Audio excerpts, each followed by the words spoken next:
this is an iHeart podcast. Guaranteed human. Hi, it's Jill Winterstein, host of the Spirit Daughter podcast, where we talk about astrology, natal charts, and how to step into your most vibrant life. And today I'm talking with my dear friend, Krista Williams. It can change you in the best way possible. Dance with the change, dance with the breakdowns. The embodiment of Pisces intuition with Capricorn power moves. So I'm like delusionally proud of my chart. Listen to the Spirit Daughter podcast starting on February 24th on the iHeartRadio app, Apple Podcasts, or wherever you listen to your podcasts. I'm Clayton Eckerd. In 2022, I was the lead of ABC's The Bachelor. But here's the thing. Bachelor fans hated him. If I could press a button and rewind it all, I would. That's when his life took a disturbing turn.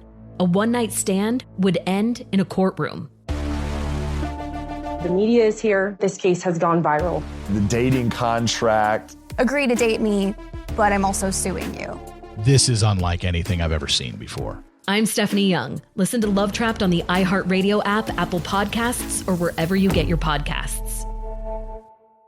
This is Special Agent Regal, Special Agent Bradley Hall. In 2018, the FBI took down a ring of spies working for China's Ministry of State Security, one of the most mysterious intelligence agencies in the world. The Sixth Bureau podcast is a story of the inner workings of the MSS and how one man's ambition and mistakes opened its vault of secrets.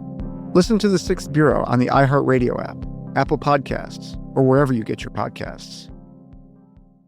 I'm Amanda Knox, and in the new podcast, Doubt, The Case of Lucy Letby, we unpack the story of an unimaginable tragedy that gripped the UK in 2023. But what if we didn't get the whole story? Evidence has been made to fit. The moment you look at the whole picture, the case collapsed. What if the truth was disguised by a story we chose to believe? Oh my God, I think she might be innocent. Listen to Doubt, The Case of Lucy Letby on the iHeartRadio app, Apple Podcasts, or wherever you get your podcasts. Hey everybody, Robert Evans here, and I wanted to let you know this is a compilation episode. So every episode of the week that just happened is here in one convenient and with somewhat less ads package for you to listen to in a long stretch if you want. If you've been listening to the episodes every day this week, there's going to be nothing new here for you, but you can make your own decisions. Welcome to It Could Happen Here, a podcast about things falling apart and how they came to be that way. I'm your host, Christopher Wong, and today we're doing part 3 of our series on neoliberalism. We're going to start today with one of the most famous episodes in the history of neoliberalism, the September 11th, 1973 coup against Salvador Allende. Allende was a democratic socialist of a type that has broadly ceased to exist today, a committed Marxist who believed that a class of society could be created by means of electoral democracy.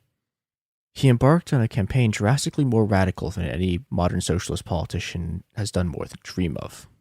Mass nationalizations in an attempt to develop a technical system that would allow the government to democratically plan as much of the economy as humanly possible. In part, his hand was forced by Chile's workers, who had embarked on their own unsanctioned campaign of takeovers of mines and factories, which Allende disapproved of and now sought to bring under the national planning scheme.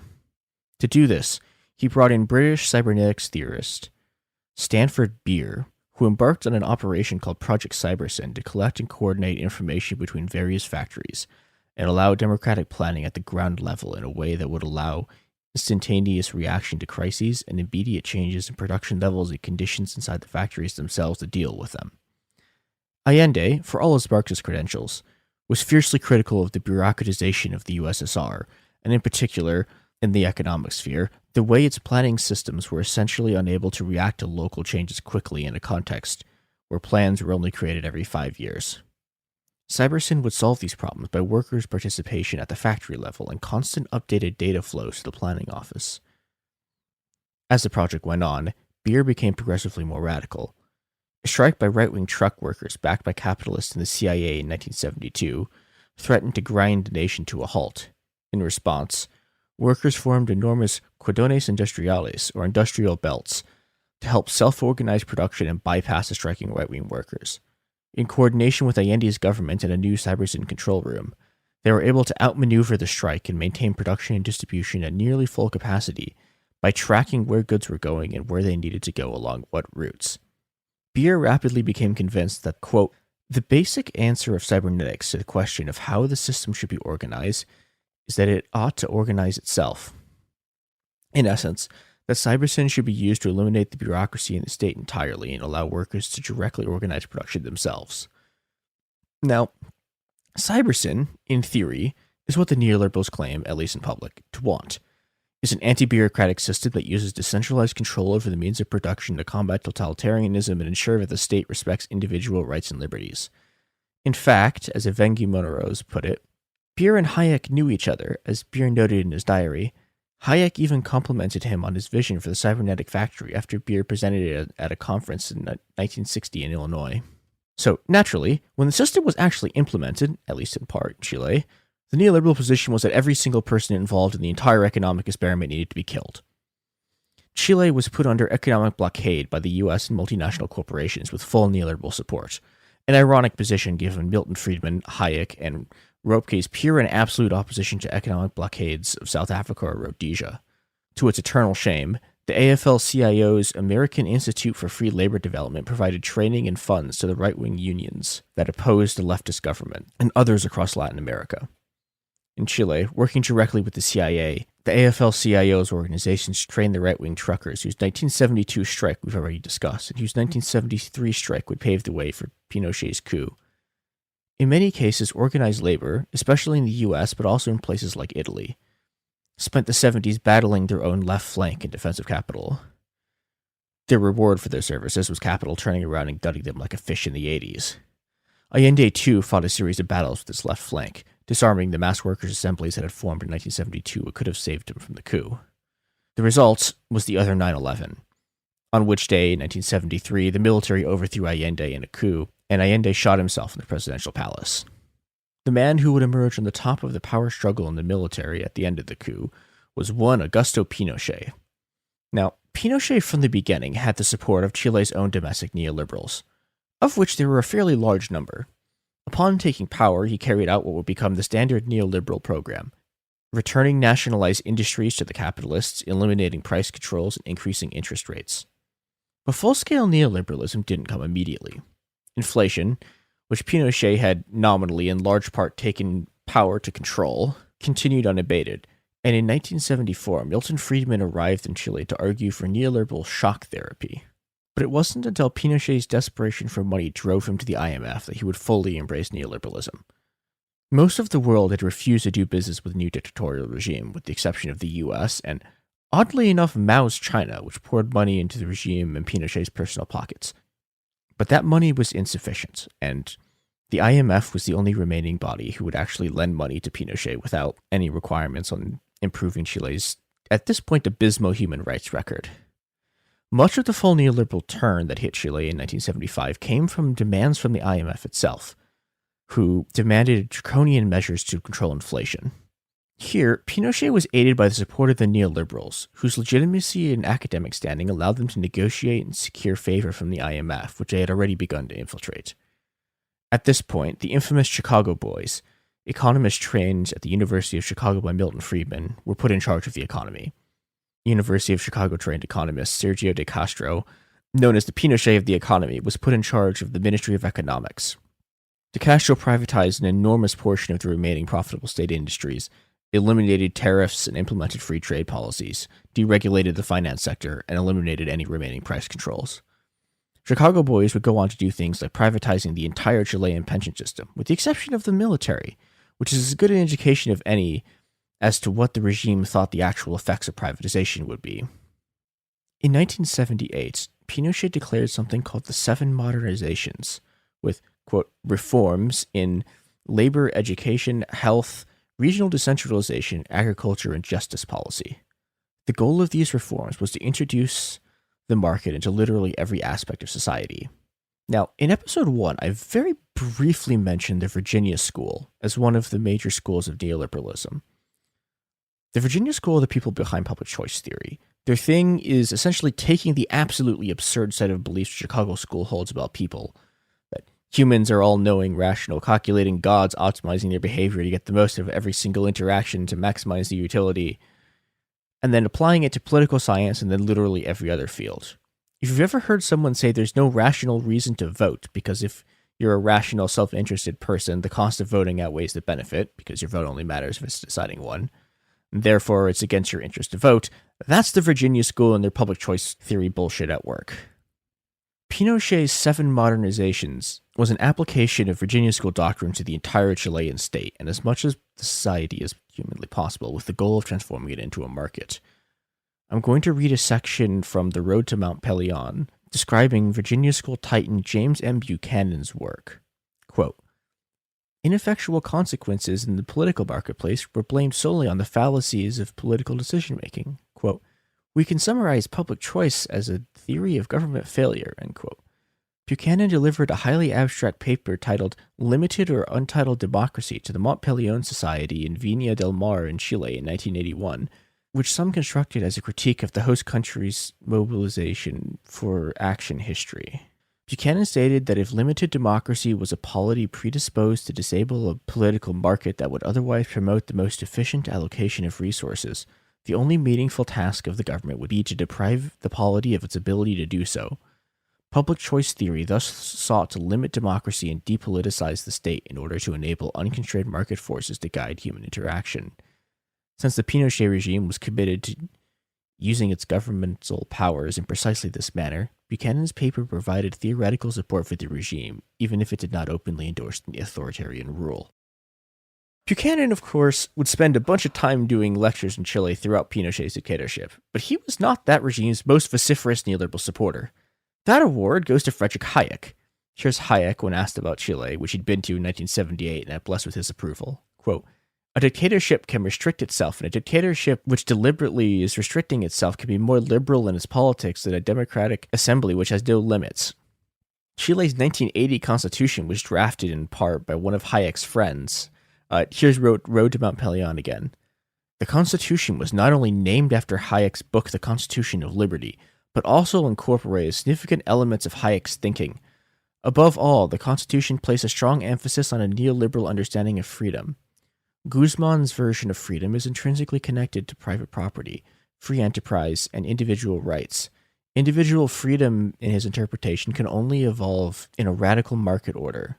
The Constitution was dedicated to guarantee such an order without constraining any economic activities. In order to protect free market conditions and individual freedoms against totalitarian attacks or democratic interventions, the Constitution stipulated the necessity of a strong central state authority to guarantee the established rule of law, and thus, above all else, is hampered in the application of discretionary government power. Exempted were measures to uphold the status quo, inasmuch as Guzman aggressively supported continuing the state of emergency, which legalized the use of whatever discretionary powers were deemed necessary to quell opposition." That, folks, is a Hayekian constitution. Use the state to murder anyone who wants democracy, or, God help them, wants to control the production they're forced to serve every day.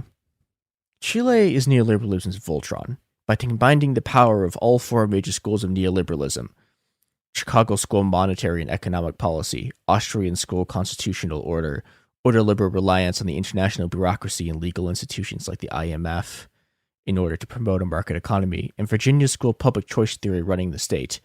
You get a neoliberal right-wing military dictatorship. Now, most conventional accounts of neoliberalism will move from Chile to Reagan and Thatcher. And next episode will cover the neoliberal counter-revolution in the Anglosphere. But focusing on purely national events gives a skewed perception of how neoliberalism actually spreads. And in order to correct that, we're going to look at Venezuela. I'm going to be drawing heavily here from the work of the legendary Venezuelan anthropologist Fernando Coronil in his book The Magical State, which I highly recommend as one of the best things ever written about oil and the Venezuelan state. Though, readers be warned, Chapter 1 is an absolute slog that on the one hand is one of the most interesting explanations of what oil rents are I've ever encountered, but also features Coronil inventing a new trialectic and then stubbornly refusing to explain what it is or literally anything about how it works. So, read The Magical State, skip Chapter 1. Now, the guiding principles of the new mass capitalist democratic parties in post-dictatorship Venezuela since the 1960s had been developing sovereignty by economic independence. The keystone of this project was an attempt to use the power of the state and new oil rents to develop an automotive industry. The project had sort of stalled out from its origins in the 60s until the rise of the G77 OPEC alliance in 1973 and 1974 that we discussed last episode. In 1975, Venezuela's assembly passed a law that granted the president special powers to speed up the developments of the auto industry in Venezuela.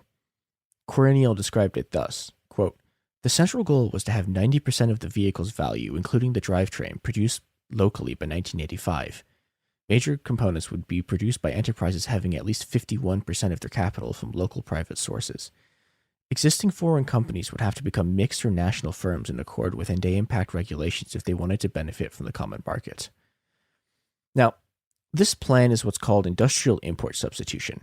Developing countries would attempt to develop industries, in this case auto manufacturers, inside of a country to produce cars for internal consumption instead of importing them from other countries.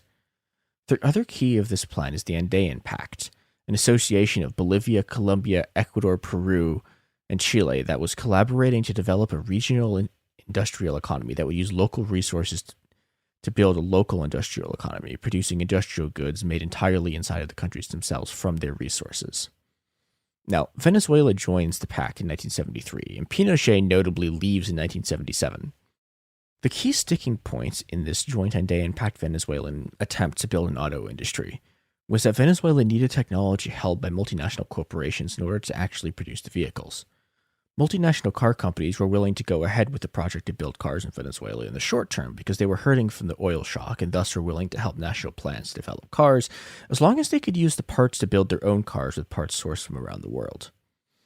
And this is where the neoliberal defense of intellectual property rights becomes extremely important because the companies who held the patents for the drivetrains essentially had a technological stranglehold over car development. Now, Venezuela conducted an extensive bidding process for companies to make cars in Venezuela, but the car companies essentially sabotaged it by submitting designs that failed specs. The result was a kind of political war inside Venezuela, and particularly inside the Venezuelan ruling class, between national development and international profits. The Venezuelan developmentalists needed a breakthrough. What they needed, in essence, was a new international economic order and its corporate regulations, debt relief, and technology transfers. Without them, even a third world country like Venezuela, flush with oil money, was incapable of developing an industrial economy. But the new international economic order never came. All the G7 had to do in order to stop it was stall the G77 out until commodity power faded. The G77 had to fundamentally change the structure of the economy in order to allow them to industrialize before the sword of Damocles hanging over all of their heads, the mounting third world debt, fell and decapitated them. The G7's strategy to outlast the G77 was to pull the various factions of the G77 apart, in particular, pulling the moderate governments away from the radical wing of OPEC and the African socialists. They attacked OPEC by using Saudi Arabia to undermine its unity and attempted to peel the so-called less developed countries away from their alliance with OPEC, with the promise of aid to patch up the damage dealt by increased oil prices.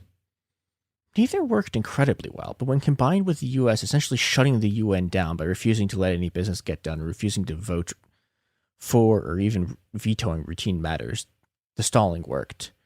No new international economic order was forthcoming. Instead, the world would get neoliberalism. Neoliberalism arrived on the world stage in the form of the Volcker shock. In 1979, Jimmy Carter appointed Paul Volcker as the chairman of the Federal Reserve with a broad mandate to do whatever he wanted to reduce inflation.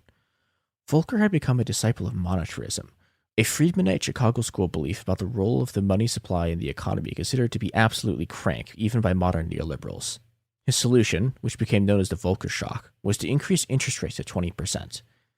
This essentially blew a crater in the American economy and immediately sent it into recession, and we'll get to Volcker and Reagan's efforts to destroy American labor in the next episode.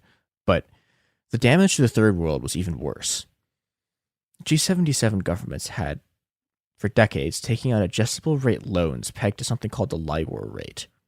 When they took the loans out, interest rates were virtually negative. But when the Volcker shock hit, they skyrocketed.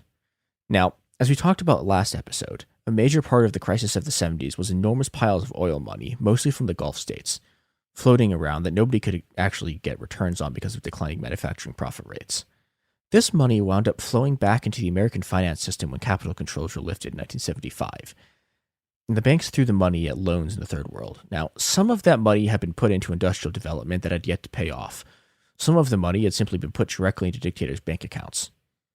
But the banks essentially didn't care if the loans they were making had little to no chance of being repaid without some kind of structural reform, because in 1978, control of the IMF fell to an arch-neoliberal named Jacques Delors. I really don't know if that's how you pronounce his name, but he is evil, so neoliberals further took control of the World Bank in 1981. From the IMF and the World Bank, a succession of neoliberals enshrined the key principle of the new neoliberal order. Debtors must always pay back their debts. Creditors would no longer assume risk for their loans. Instead, loans would be repaid at gunpoint. This was no mere rhetorical slogan. As the G77 imploded as a political body under the weight of hundreds of billions of dollars of debt, now with 20% interest, Thomas Sankara, the socialist president of Burkina Faso, attempted to rally its remains to collectively negotiate debt relief. Sankara was promptly shot by a former ally who accused him of threatening Burkina Faso's relationship with France. With all resistance slaughtered, entire nations were reduced to debt servicing machines as tax dollars were directed from health, education, and social security programs into the coffers of international banks, which used the newly neoliberal-controlled International Monetary Fund as their enforcer. The anthropologist David Graeber described the consequence of one such IMF austerity program in debt the first 5,000 years. Quote, "For almost 2 years, I had lived in the highlands of Madagascar. Shortly before I arrived, there had been an outbreak of malaria. It was a particularly virulent outbreak because malaria had been wiped out in highland Madagascar many years before, so that, after a couple of generations, most people had lost their immunity.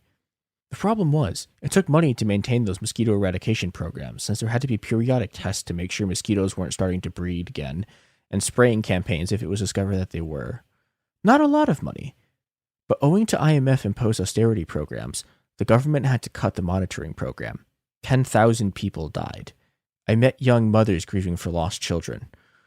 One might think it would be hard to make a case that the loss of 10,000 human lives is really justified in order to ensure that Citibank wouldn't have to cut its losses on one irresponsible loan that wasn't particularly important to its balance sheet anyways.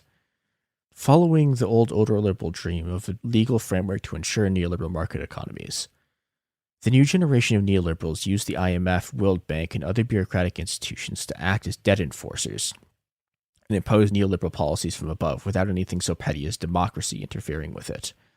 In fact, one of the first neoliberal structural adjustments, one of a bewildering new array of terms for IMF-enforced austerity programs, was implemented by the Jamaican socialist Michael Manley in 1977, which in a single year wiped out every gain in education and public health that Manley had spent his first term building up. Similar fates would befall health, education, and justice programs across the world. The death toll remains unknown. Venezuela would fall victim to a similar fate. Without the new international economic order, Venezuela's industrial policy imploded as post-Volcker shock government debt skyrocketed. In the 1980s, the government began to impose IMF structural adjustments. Carlos Andrés Pérez, the man who led the industrial push in the 1970s, was elected a second time in 1989, running a campaign that I've seen euphemistically described as, quote, against liberalization policy. It was somewhat more extreme than that, featuring lines such as calling the IMF, quote, a bomb that only kills people. But Pérez was negotiating with the IMF behind the scenes and imposed even harsher IMF austerity measures upon winning the election, leading to a mass uprising in 1989 that was suppressed in a bath of blood, with hundreds killed by the army. But even more structural adjustments were imposed after Pérez was deposed for corruption in 1992. Implemented, ironically, by the founder of the movement towards socialism, Teodoro Petkov, the head of Venezuela's planning agency in 1996. All of Venezuela's economic crises from the 1980s until now stemmed from the failures of 1970s industrialization. Without any kind of industrial economy, even the socialists that took power in the 1999 on a national level were reduced to shuffling oil rents around. And with the market economy still in place, the economy simply imploded again when oil prices fell. This is how neoliberalism comes to most countries. Not as policies implemented by anything even remotely resembling the will of the people, but enforced by the international economic system itself and the bureaucrats at the IMF, the World Bank, and the World Trade Organization. It is imposed by enormous states at gunpoint, constituted by the mass looting of the population in order to pay corporate debt masters. Neoliberals have effectively achieved their goal and transcended democratic politics entirely. From their perches in the international bureaucracy, they can dictate policy to even hostile leaders. But tomorrow, we'll see what happens when they take power domestically as we conclude our neoliberalism series with a man rotting in hell with Paul Volcker, Ronald Reagan.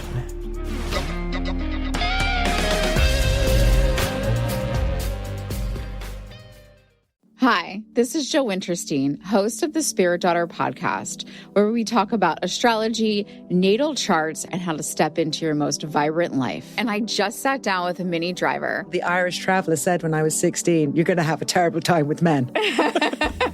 Actor, storyteller, and unapologetic Aquarian visionary. Aquarius is all about freedom-loving and different perspectives, and I find a lot of people with strong placements in Aquarius are misunderstood. A Sun and Venus in Aquarius in her 7th house spark her unconventional approach to partnership. He really has taught me to embrace people sleeping in different rooms, on different houses, in different places, but just an embracing of the isness of it all. If you're navigating your own transformation or just want a chart-side view into how a leading artist integrates astrology, creativity, and real life, this episode is a must listen. Listen to the Spirit Daughter podcast starting on February 24th on the iHeartRadio app, Apple Podcasts, or wherever you listen to your podcasts. I'm Clayton Echard, and in 2022, I was the lead of ABC's The Bachelor.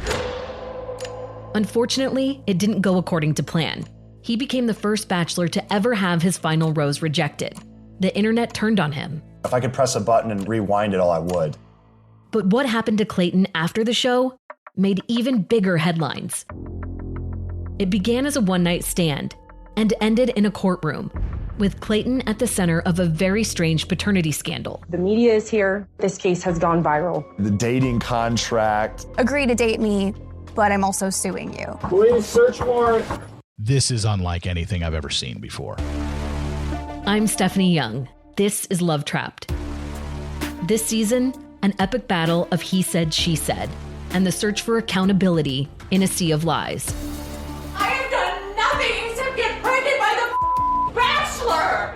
Listen to Love Trapped on the iHeartRadio app, Apple Podcasts, or wherever you get your podcasts. Welcome to the A Building. I'm Hans Charles. I'm Menelik Lumumba. It's 1969. Malcolm X and Martin Luther King Jr. had both been assassinated, and Black America was at a breaking point. Rioting and protests broke out on an unprecedented scale. In Atlanta, Georgia, at Martin's alma mater, Morehouse College, the students had their own protest. It featured two prominent figures in Black history, Martin Luther King Sr. and a young student, Samuel L. Jackson. To be in what we really thought was a revolution. I mean, people were dying. 1968, the murder of Dr. King, which traumatized everyone. The FBI had a role in the murder of a Black Panther leader in Chicago. This story is about protest. It echoes in today's world far more than it should, and it will blow your mind. Listen to the A Building on the iHeartRadio app, Apple Podcasts, or wherever you get your podcasts. China's Ministry of State Security is one of the most mysterious and powerful spy agencies in the world. But in 2017, the FBI got inside. This is Special Agent Regal, Special Agent Bradley Hall. This MSS officer has no idea the U.S. government is onto him. But the FBI has his chats, texts, emails, even his personal diary. Hear how they got it on the Sixth Bureau podcast. I now have several terabytes of an MSS officer, no doubt, no question, of his life. And that's a unicorn. No one had ever seen anything like that. It was unbelievable. This is a story of the inner workings of the MSS and how one man's ambition and mistakes opened its vault of secrets. Listen to the Sixth Bureau on the iHeartRadio app, Apple Podcasts, or wherever you get your podcasts.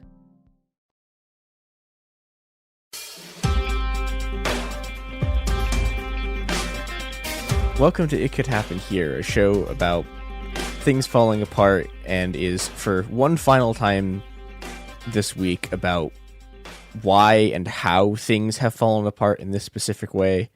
I'm your host, Christopher, and Today with me, I have Garrison. Hello, Garrison. Hello. How you doing? I'm doing fine.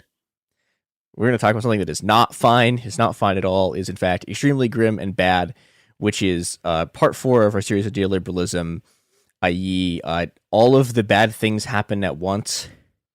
So in our last episode, we talked about how throughout most of the third world, or what was at the time known as the third world, neoliberalism is not really imposed by people voting for it. It's mostly imposed by either external forces via coup or by just the IMF going, okay, we're running the country now. But we're going to shift our focus a bit this episode to the people who were, unfortunate enough, misguided enough, decided that they hated each other enough to actually choose neoliberalism for themselves. Now, one of the sort of stories we've been tracing here on sort of a very broad arc is the reaction by neoliberals to a kind of compromise that had been worked out between labor and capital, particularly in the U.S., after sort of the open class warfare from the 1930s. And, there's essentially there's a kind of deal that's set up informally, which is so the working class will stop literally constantly going on strike and showing up to strikes with like enormous numbers of guns and shooting at people. And they will, stop trying to overthrow the government. And in exchange, the state gives you welfare programs. The state will give you a house. This is particularly after World War II.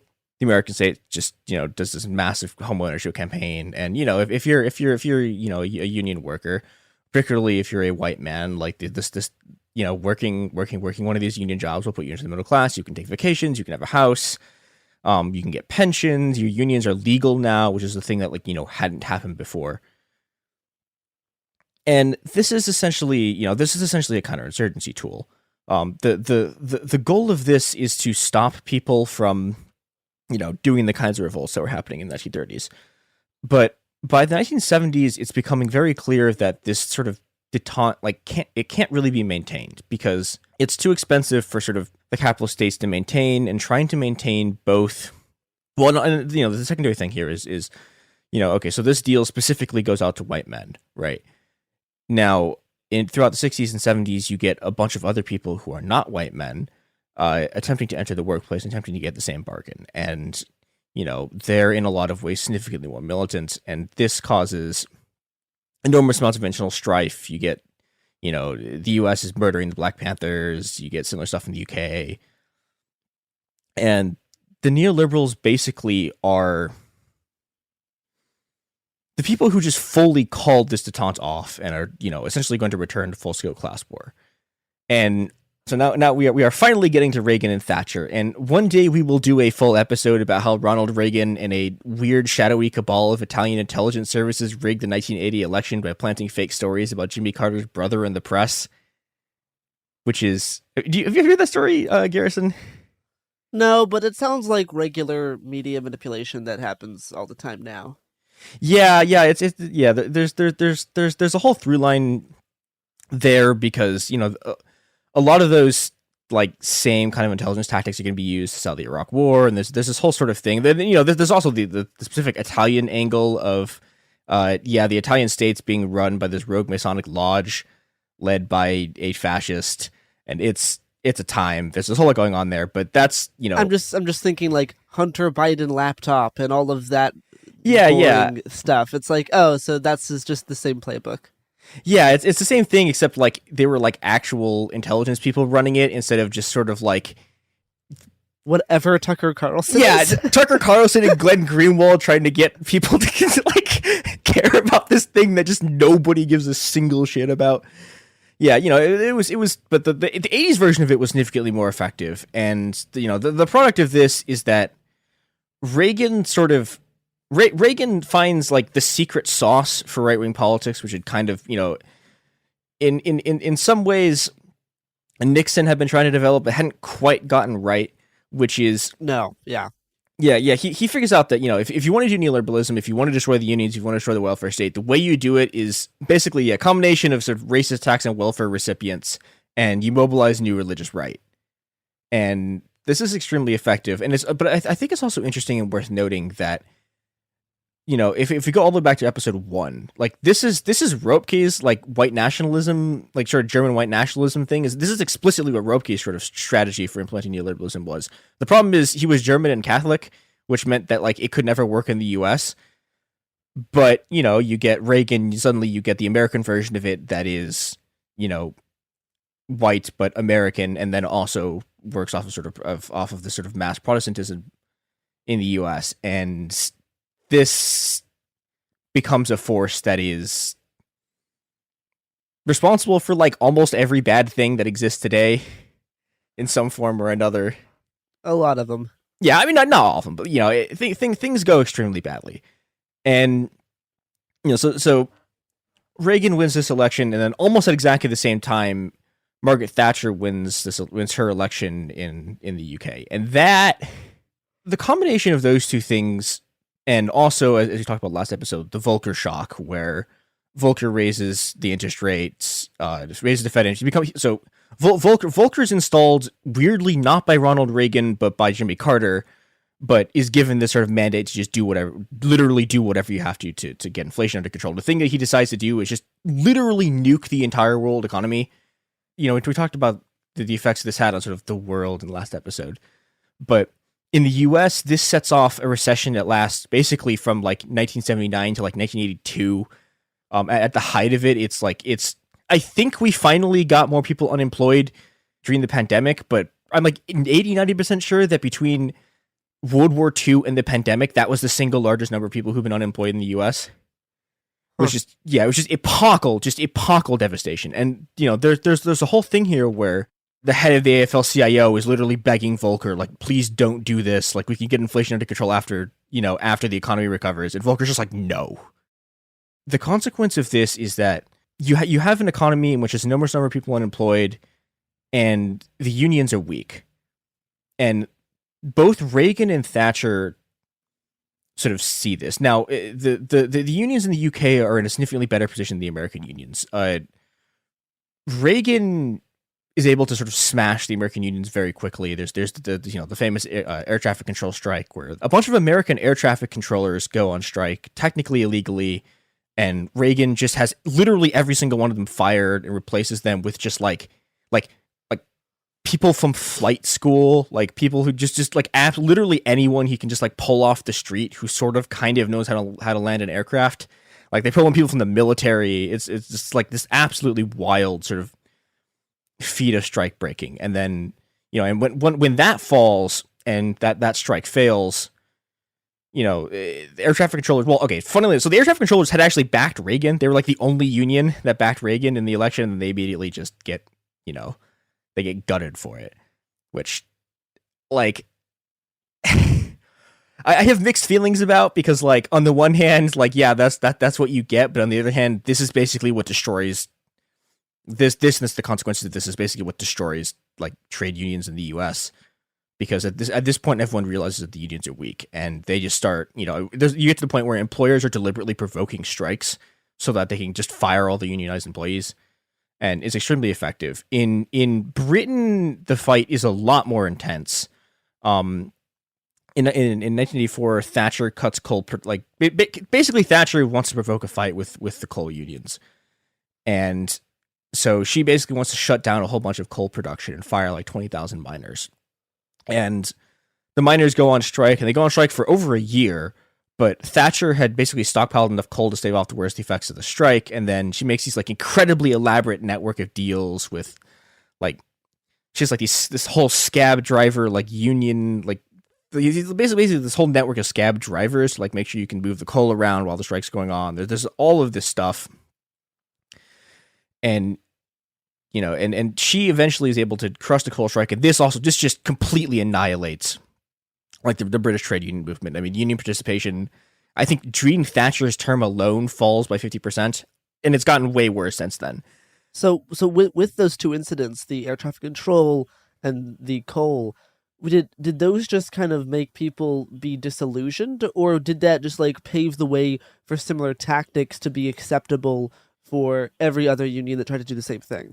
Both, and then the other thing was fear, because so with the air traffic controllers, right? The air traffic controllers are these are the most highly skilled, like people these are a bunch of people who are incredibly highly skilled, and they're in a logistics industry, right? So, in theory, these are the people who have like the maximum amount of impact if they were to go on strike.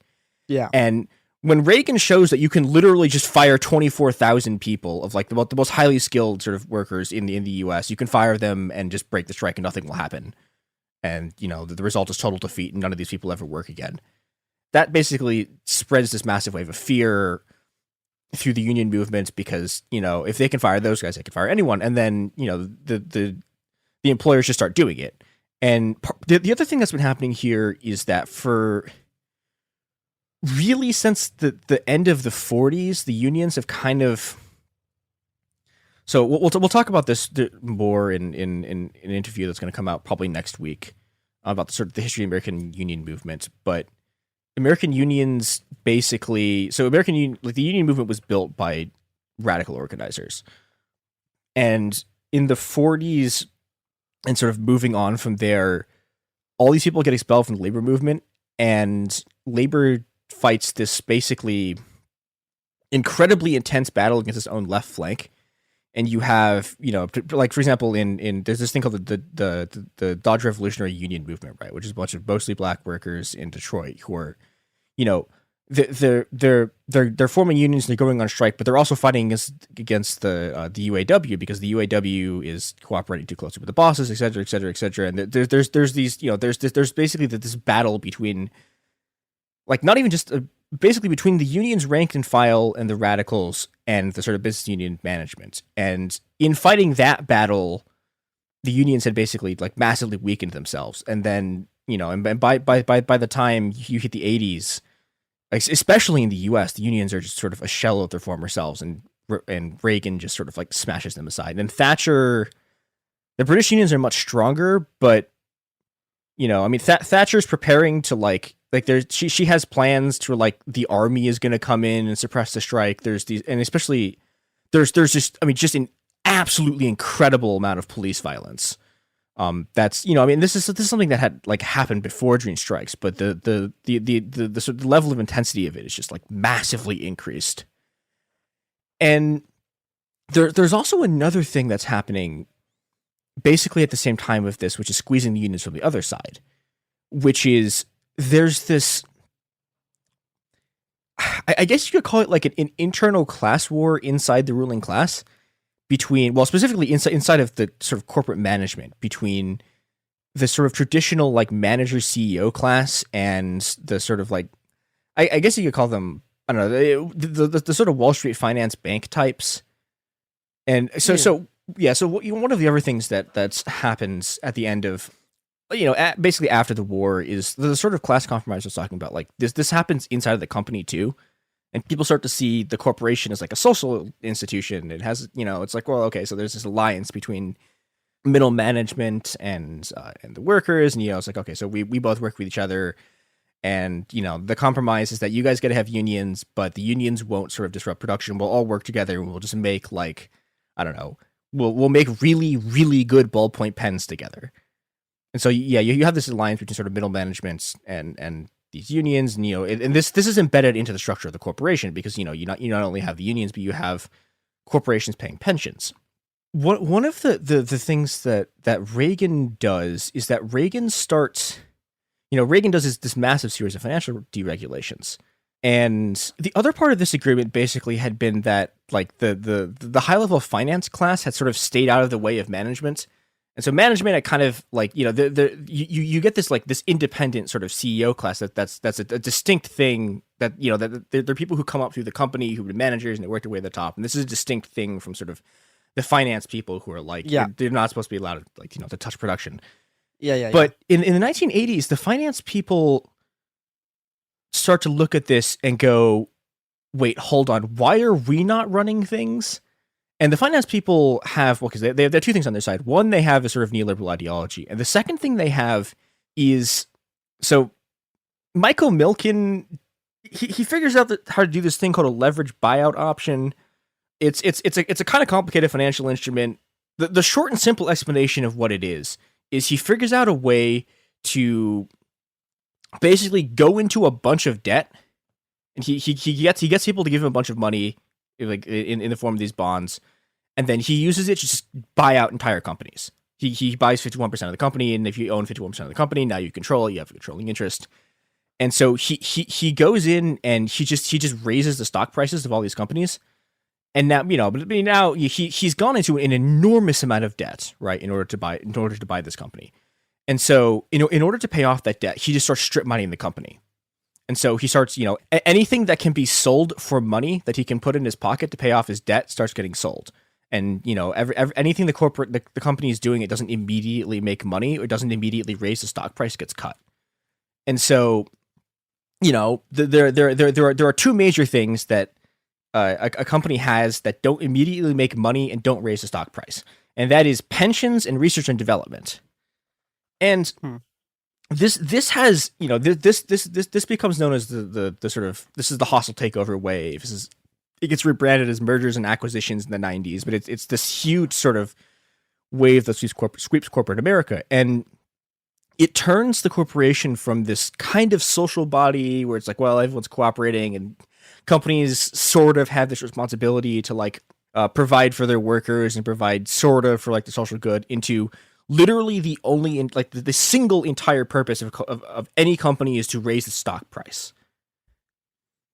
And this is really bad. Yeah, and the part about it that's awful is that, okay, so literally all a corporate raider has to do in order to buy out one of these companies is be able to offer a price for the stock that's higher than the stock price of the company. Now, and this means even so, there's a very famous series of battles. They buy out an enormous number of companies, get bought out and just strip mines like this. And and everything. And again, these are very, very profitable companies, right? These are companies with large research and development budgets. These are companies that are making enormous amounts of money, and they're just completely destroyed in order to sort of just like satiate these just like absolute ghoul corporate like vulture raider people. This is, if you remember, you might be too young for this, but Mitt Romney's campaign one of the reasons why Mitt Romney loses is that like he's one of these guys, like he's the Big Bang Capital guy, and everyone kind of looks at him and goes like, you are the reason we like got into this mess in the first place. But the problem is that these people have enough money and they have enough power that they're able to do this, and in order to stop them, so there's a massive fight between a bunch of people try to take over Goodyear, who are, they make the tires, they have the blimps, and Goodyear's CEO is like fanatically opposed to all of this because he's from the old CEO crop, who's like, well, okay, we're here to like make things instead of increase stock prices. But the problem is the only way he can stave off the raiders is by increasing his stock price. And the only way to increase stock prices is by doing the things the corporate raiders are already doing. So he starts slashing pensions, he starts slashing research development budgets. Yeah, and this sort of cycles, because now you have, there's you're not only having pressure from, like the government that's anti-union, the corporations themselves are being forced to become more anti-union because they now have this pressure on them from the top down from these sort of finance ghouls. And the finance ghouls, in a lot of ways, just the perfect neoliberal subjects, right? Because they only see the world in money. They see everything as a market. They literally think that like they are like these like shamans. If there's a really good ethnography that I've plugged before on here called Liquidated, an ethnography of Liquidated, an ethnography of Wall Street, where an anthropologist goes onto Wall Street and works there for a while, and then conducts a bunch of interviews, does anthropological stuff. And the way they talk about the market, they literally talk about it as if they're channeling it, right? Like it's like something, and they're like a shaman. That's one of the new gods of our world. That's not a uncommon turn of phrase to describe stuff like this. Yeah, but what I think is interesting about it though is that, that conception of the market of like every person is just like a pure, like completely socially unbound, like thing of capital that if you lose your job here, you can just move to another firm. Right. So this makes sense inside of the context of Wall Street, because these people like these Wall Street firms, they have like 30% turnover a year. And so all these people are constantly being fired and shuffled on to the next job and fired and shuffled on to the next job. And So, you know, they do this very common sort of fallacy thing where they assume that because this is the way that it works for them, that this is the way it's going to work for everyone else.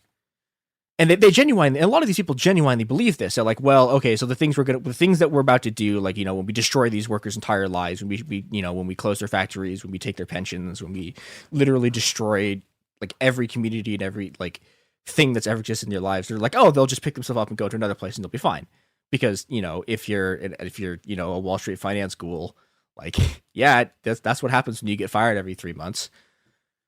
And so these people basically take control of the entire corporate sector. They do this very quickly by, you know, they start this in the sort of early 80s, and Milliken, the guy who comes up with the sort of junk bonds leverage buyout scheme, like he goes to jail for, I think, securities fraud. They get him for fraud, but it doesn't matter. The damage a lot is of done. those guys got in trouble for securities fraud.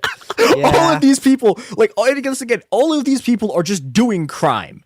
Like, no, yeah, that's like, how. Even by finance standards. This is how. This is how the Action Park guy got kicked out of Wall Street. is doing all the same stuff. And again, I want to put this out. Like, the stuff they're doing is so illegal that, like, even the Reagan administration was like, "No, we have to prosecute you." Like, it's like this is the Ronald Reagan Justice Department, and they're like, it was so much crime. Yeah, it's really bad, and you know, the result of this is just basically the total evisceration of the working class, just like as a movement. And, you know, all of the left-wing parties are sort of reshaped by this. And, you know, we've been focusing on the US and the UK here, but this is not the only place this happens. And, you know, so one of the, you know, like this happens, this also starts happening like in socialist states. And we talked about this in more detail in our interview with Arnesa Kuzutra about Bosnia, but one of the big things that Milosevic is doing in Yugoslavia, when he takes power and he starts like actually being a real political force in the 1980s, is he starts doing basically all of the same stuff that Reagan and Thatcher are doing. He starts implementing shock doctrine. He starts privatization. He starts marketization. He starts cutting price controls. He starts doing. I don't know if decollectivization is quite the right word, because Yugoslavia's economic system is complicated and weirder than the USSR's. But, you know, he does this, and this is one of the things that starts Yugoslavia's death spiral, because, you know, you have this enormous economic devastation from the increase in oil prices from the oil shock, and then that gets paired with, you know, the economic devastation from everyone losing their benefits, people losing their pensions, these state-owned industries going under and getting privatized, the sort of like collective ownership structures imploding. And the product of this is that, you know, Milosevic looks at this and is like, okay, how can I stay in power? And his answer is just genocide on nationalism. And this sort of collapse of sort of state and social life is, you know, and the leaders at the top realizing that they can weaponize sort of nationalism is one of the things that leads directly to the Bosnian genocide. Now, towards the end of the 80s, the whole Soviet bloc starts coming apart. You know, the Berlin Wall falls, and eventually, you know, the Soviet Union dissolves. And the people who are trying to end the Soviet Union, the things that they want basically are like freedom of speech, the ability to like leave the country, and basically like Scandinavian style social democracy. And seems like reasonable requests coming from the Soviet Union. Yeah, I know. I mean, these people, like, you know, this is these you know, like they wanted to live in Scandinavia, and instead they got hey, welcome to the US, but like even worse. Yeah, that happens if you're not careful. Yeah, it's really bad. And, you know, what they get instead is just this enormous wave of privatizations. The welfare state just vanishes, and, you know, this causes basically like total societal collapse. Like one of my professors, and this happens basically across the whole Soviet bloc. One of my professors in college, I think she was from Bulgaria. She told me about how during the 90s, like when she was growing up, like she and her family would just the only thing they had to eat was raw millet because there's no food. There's literally no food anywhere. The entire economy is collapsed. Nobody has any money. And so, it's like, well, okay, everyone's just eating raw grain because, that's the only thing you have to survive. And, it's literally so bad that in Russia, it causes the single largest life expectancy drop in post-World War Europe. It's like the life expectancy decreases by like 4 years because so many people die from this. And one of the ways this happens is that there's the way they're going to deal with like the state-owned industry thing is they okay, I've never been able to figure out if it was like they actually took Murray Rothbard's plan for this, or if they just independently developed Murray Rothbard's plan for dissolving state-owned industries, which is give like everyone who worked in it a share of the company. And so they do this, right? And everyone has these shares, but these shares are just like paper, and you can't eat this paper. So a bunch of sort of like organized crime guys and the people who've been, like the people who've been richer or like had been sort of connected party people who were just like, I'm just going to cash out, start, just going through cities, and they'll be like, okay, we'll give you a pair of jeans, or like, we'll give you some food if you give us their share. And, people just give up their shares. And the result of this is that like just every industry in Russia immediately falls under the control of just like absolutely psychotic oligarchs. And, the West is absolutely cheering this on. That this whole process is engineered by just a bunch of just like pure neoliberal ghoul, like Harvard, like weird Harvard grads who get sent into Russia and who are like, we're gonna run the Russian economy and we're gonna like fix everything, and they just absolutely destroy it. And the West has this thing that they're cheering on this whole process. They have this thing about how like everyone has to do belt tightening, and you're gonna suffer for a bit, and it'll all be worth it. And meanwhile, Boris Yeltsin is just completely drunk off his ass, like shelling the parliament with tanks while like the U.S. press is cheering. And, the sort of like, the tragedy of this is like, it's not really like Russia got like more free, like they still torture and disappear anarchists in secret prisons. Like, they still just like randomly assassinate political dissidents through increasingly bizarre like poison bullshit. They sure do. Yeah, but the big difference is that a bunch of Harvard grads made an indescribable amount of money, and now no one has any pensions. And there's this great Russian joke from this period that goes, it's talking about the communists. Everything they ever told us about communism was a lie, but everything they ever told us about capitalism was absolutely true. Yeah, that seems to be roughly accurate. Yeah, it's basically true. And and the product of sort of neoliberalism coming to Russia is that by the end of the 90s, Russia is just literally controlled by the mob and these sort of monstrous oligarchs. And Putin's campaign is like, I'm better than the mob, and I will bring the mob and the oligarchs under control. And this is this is how Putin takes power, because and he has failed to live up to that promise. What? To be fair, you are significantly less likely to just like randomly be kidnapped and ransomed. Not me. No, I have written for a website he does not like. I cannot. That's true. Well, if you piss off Putin, if you piss off Putin, you might be held for ransom. But it's like, the number of random people who don't do anything political who are just like randomly held for ransom probably did kind of go down a bit, and like. That's good. I mean, all right. You gotta hand it to Putin. Okay, I give him. Yeah. Well, okay. The thing I'll hand to Putin is that he restored the state's monopoly on violence. Now, that's not a good thing. It's now the monopoly on violence is. But he did it. Yeah. He did it, and this was the basis of sort of his power and political support, was that and sort of nationalism. And this is like, and there's always this the sort of liberal line on Putin is like, oh, he's an SKGB guy, and like, oh, it's still communism again, and it's like, no, yeah, like no, and this brings me back to the single thing that I need everyone to understand about neoliberalism, which is that neoliberalism does not decrease the size of the state. Like there were more bureaucrats now in the Russian state than there were under the Soviet Union.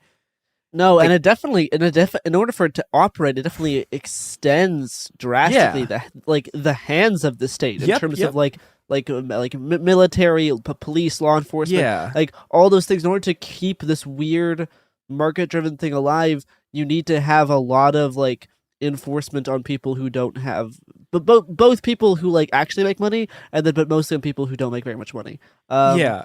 So it increases not only like the bureaucratic state, but also like the enforcement arm of the state. Yeah, and I think that there's two interesting ways this happens. One is that, well, okay, there's three ways this happens. One is that anytime someone says they're gonna do deregulation, like deregulation does not mean that they're going to decrease the number of regulations there are. What it means is that the regulations are bad for this company, and so they're going to add more regulations in a way that is good for this company. And the thing is, this net increases the size of the state, right? They're not decreasing the number of laws or whatever. No, they're writing like incredibly absolutely incomprehensible banking legislation that like lets banks charge like interest rates that previously only organized crime could do. And then there's another aspect of this, which is that, so the welfare that remains, right, becomes means tested. And, that means that so you have the bureaucracy, right, that like gives you things. And then you have another bureaucracy on top of that decides whether or not you should be allowed to do the thing. It puts there's this like process of abject humiliation that you have to go to receive anything. Yeah. From the state. And it's like, and that sucks. And then because that is so awful, there's another layer of bureaucracy, which is like social workers and stuff, whose job it is in large part is to help you bypass the second layer of bureaucracy. So that creates another layer. Yeah, there's so much. Yeah, it is. Yeah, and but this is this is one of the things the neoliberals do, which is okay. So you have your two doctrines, right? You have the thing they actually believe, which is enormous bureaucratic military state, and then you have the thing they claim to believe, which is the state needs to be smaller, the state needs to be decentralized, the state shouldn't interfere in the market. And so whenever like the things that they do get too bad, they have this other thing they can turn to go, the reason there's too much bureaucracy is because the state's getting involved too much. Elect us and we will get rid of the bureaucracy. And then you elect them and they make the state bigger. And you get this sort of perpetual cycle. I think the reason people get confused by this is that when most people think of the state, right, they think of the state as something that provides services. The quintessential thing a state does is build roads. Roads. Yeah. And when we can talk about how like the US building roads probably doomed the entire earth from climate change. Oh yeah, no, like the way that we've done roads around cars and the type of things we make roads, yeah, it's horrible, but yeah, it's awful. Yeah. But there's another thing about roads which is interesting, which is that roads are, so the original reason why states built roads was so they can move armies around. And this comes back to the core of what a state is, right? There is nothing in the actual core definition of a state, which is basically it's a hierarchical, localized monopoly on violence, right? There's nothing in that says at all the state has to do anything for you, right? Like if 200 guys with guns show up and seize a place, right? They can create a state. They don't have to give you anything. The state is the fundamental core of the state is just a bunch of armed people who can order people around, and but people sort of confuse the two, and neoliberalism's entire thing is increasing the military, the part of the state that takes things from you at gunpoint, and decreasing the part of the state that like gives you things, and one of the other things that happens during this period is that labor increasingly stops being about making or doing anything and just becomes pure guard labor. So, the last big neoliberal project that doesn't really get talked about as a neoliberal project ever is that mass incarceration is a neoliberal project. It started under Nixon and under Carter. But, so when Reagan takes office, the American prison population is about 329,000. When he leaves office, he has basically doubled it to 627,000. We have now more than doubled it again. And it basically whenever you get a large neoliberal administration, they double it, right? It basically doubles again during the Clinton administration. And it keeps accelerating. And this is the other thing that neoliberalism brings in, which is that, okay, so neoliberalism produces this enormous population of people who don't have any jobs, have no opportunities whatsoever, are just screwed. So what do you do with them? And the answer is slavery. And basically everywhere that you see neoliberalism, you see massive increases into prison population. Like the U.S. is by far the worst example of this, but this happens, this happens basically across the world. And what you see is in place of, this is one of the things that drives politics in rural regions in the U.S., which is that you have these places that used to sort of have industries, used to particularly like coal mining, things like that, and it gets replaced by prisons. Because prisons, having a prison in your sort of rural town is the only way to sort of ensure that you have a large economic base. And so, like local city councils are, incredibly pro-prison because it's like, oh, well, the prison will bring you jobs. And, this means that, okay, so some of the people, a lot of the people who are prison guards are just, fascists, but there's also people who are prison guards who normally would just be workers. Yeah, no, absolutely. Yeah, who have just been sort of, there's nothing left, right? And they're fighting, Mike Davis talks about this, that they're fighting this just incredibly desperate, ferocious struggle to like stay in the places they love and stay with their families and stay with their friends and stay with their communities. And the only way they can do this is, by becoming part of this, like, just the neoliberal hell state. And, they don't like it either. But that's what neoliberalism is, right? Is you no longer have a job. The only job available to you is picking up a gun and pointing it at someone who is exactly the same as you, except, they've been thrown into the slavery part of the system instead of the people holding the guns at the slavery part of the system. And one of the things that happens a lot that people just really conflate about what neoliberalism is they confuse it with libertarianism. Yes. And they're not the same thing. And this is a very confusing problem because, well, A, the term neoliberal doesn't get used in the US all that much. No, and B, when people use it, they usually use it to mean something bad, and that's just about it. Yeah, and also another part of the problem is that even if you go into like the Montpellier Society, right, which is this is the arch neoliberal institution, it's this like basically like a think tank generator. There are libertarians in there. There are anarcho-capitalists in the Montpellier Society. And the Montpellier Society is fighting this sort of constant internal battle between the people who actually believe the things that they say publicly, like who actually believe you should have a small state, blah, blah, blah, blah, blah, and the people who understand that all the small state stuff is just like stuff you tell the masses in order to get them to like slash welfare things while you just hire more cops. And probably the single biggest distinction between the libertarians and the neoliberals is about border control. Now, if you listen to neoliberals on Twitter or you listen to libertarians, right? Capitalism is supposed to have open borders. It's supposed to be free movement of people, et cetera, et cetera, et cetera. If you look at literally everything every neoliberal government has ever done, it's exactly the opposite. They don't like that. Yeah, no. Yeah, they hate it. And this whole thing about like, oh, you need workers to if you let workers from other countries go into the US, like, oh, they'll decrease wages, blah, blah, blah, blah. So the period in which the US like had strong unions and strong wages and stuff was the period where there was like basically no militarization on the Mexican border. I mean, there were some, and there's a buildup sort of during the Vietnam War, and I mean, there sort of been one back like around the Mexican Revolution era, but it's nothing. It's literally nothing like it is today.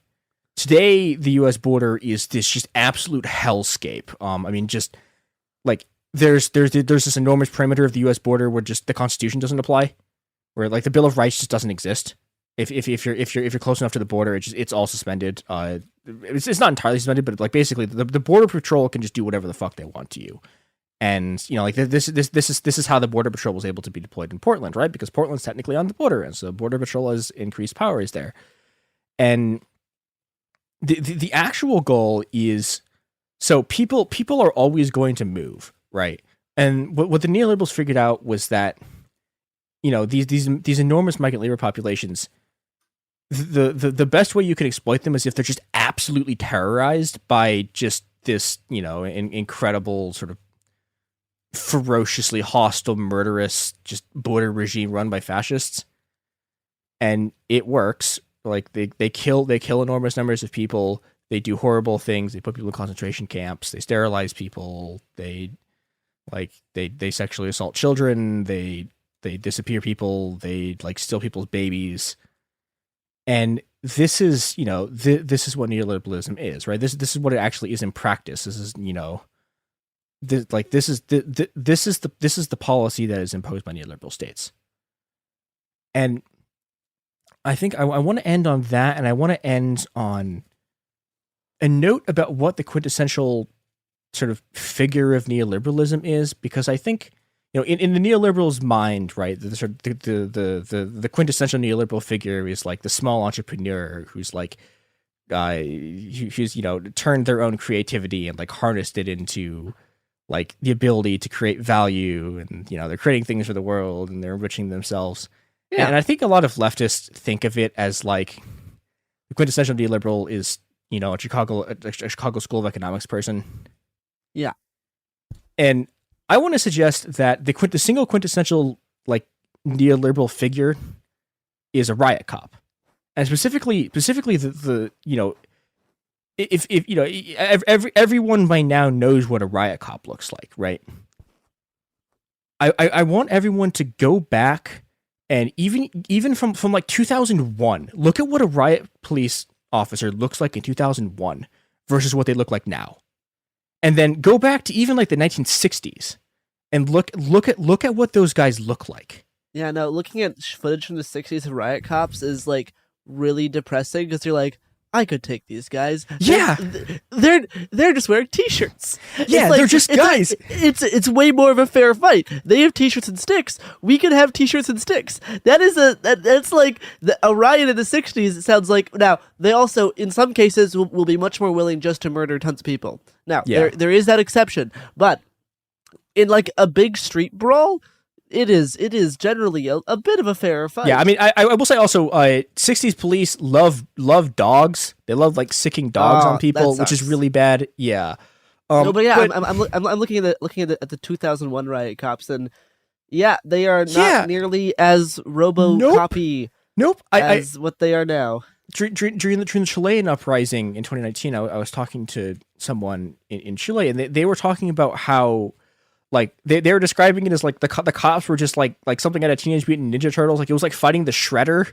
They had these like even the LAPD riot cops for the 1992 riots. They're also still just wearing like collared shirts. Like they just have collared shirts and one stick. And now versus now they're wearing their whatever dumb armor they have. Yeah, but you know, and this is you know, this is if you want to trace the path of neoliberalism, it's this.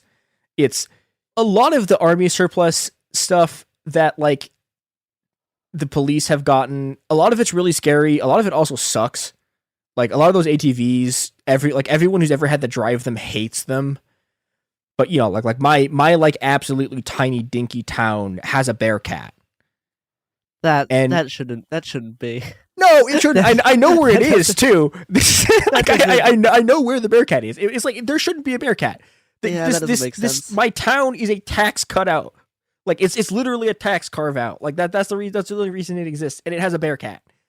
And like, yeah, no, you know, this is sort of the consequence of what neoliberalism is, and Vicky Osterwell talked about this on the Occupy episode. But it's the cops become more like the army becomes more like the cops.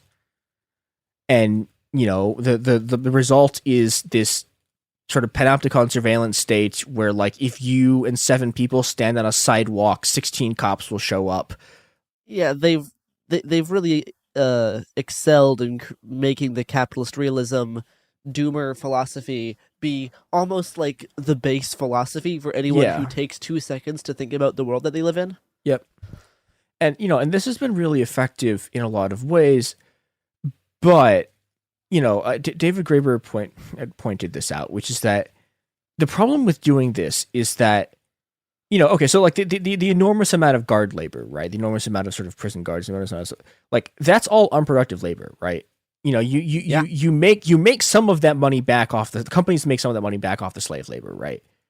But that's in general, the guards aren't adding anything. They're not. They're not producing any goods, and not really much service either. No, and this is this is a problem, right? Because neoliberalism is profit driven, and so what you have is that the system has a choice between either it functioning or it making it appear as if it's the only system, and it chooses the latter. Basically, every that's the time. thing. Yeah. Is that it's kind of profit driven, but honestly, the more that you've been talking, like, no, it's just about eliminating any alternative. So it's not Yeah. even profit driven. It's that it's forcing itself to be the only acceptable option. Yeah, and that's and- how it gets so much of its power. Yeah, but the problem with this is that all of that sort of ideological coercion only lasts as long as the police can hold the streets. Which And- is they're good at it. They are, But- sometimes they're decent. One of the story I want to end on is, so there's there has been in some with more varying degrees of success, there has actually been resistance to neoliberalism. And there are places where people have won. There are places where people have run the IMF out. There's places where people have defeated coups, where they've where they've successfully sort of taken over the state. There's places where, there's places like, we're going to talk about a couple of things in Mexico, but yeah, I mean, there's the Zapatistas who have, are constantly besieged, but have carved out a territory in which they have, totally defeated almost totally defeated the Mexican state. And I think one of the sort of forgotten incidents in the 2000s is this uprising in Oaxaca, where there's an enormous sort of a bunch of teachers are going on strike, and Oaxaca's teachers unions are enormously powerful, incredibly radical, and so they one of the things they do is that they go into the city and they have these giant sort of protest tents that they set up, and they have these giant camps, and in 2006 the police attack them, and so they start attacking, and the teachers fight back. And so you have this massive battle erupts, it just in the city, and this is all the police attack at 3 a.m, right? But there's not enough of them to clear teachers out, and the teachers hold, and they hold, and they hold, and the city of Oaxaca wakes up to this just enormous battle in the streets between a bunch of just teachers and the cops. And when Oaxaca wakes up, they are just like, what the fuck is this? And they join the teachers and they go fight the cops, and they're largely successful in they beat them. They drive the police from the city, and and for several months the city is basically under the control of these direct democratic councils, and there are these things they call them mega marches, where just 1 million people will do a march through the streets, and the police just can't stop them because there's 1 million people.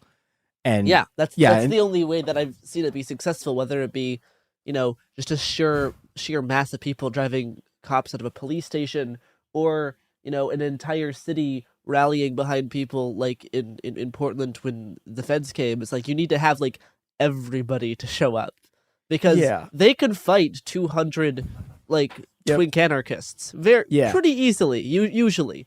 But when you have all of the moms and dads and regular people come up, that is much more of a complicated fight on their end, because we'll still have the teenage frontliners throwing shit at the cops, but when you have regular people behind them, that creates the whole media narrative to be something totally different. And it got the feds to back down in Portland when Trump really wanted that to not happen.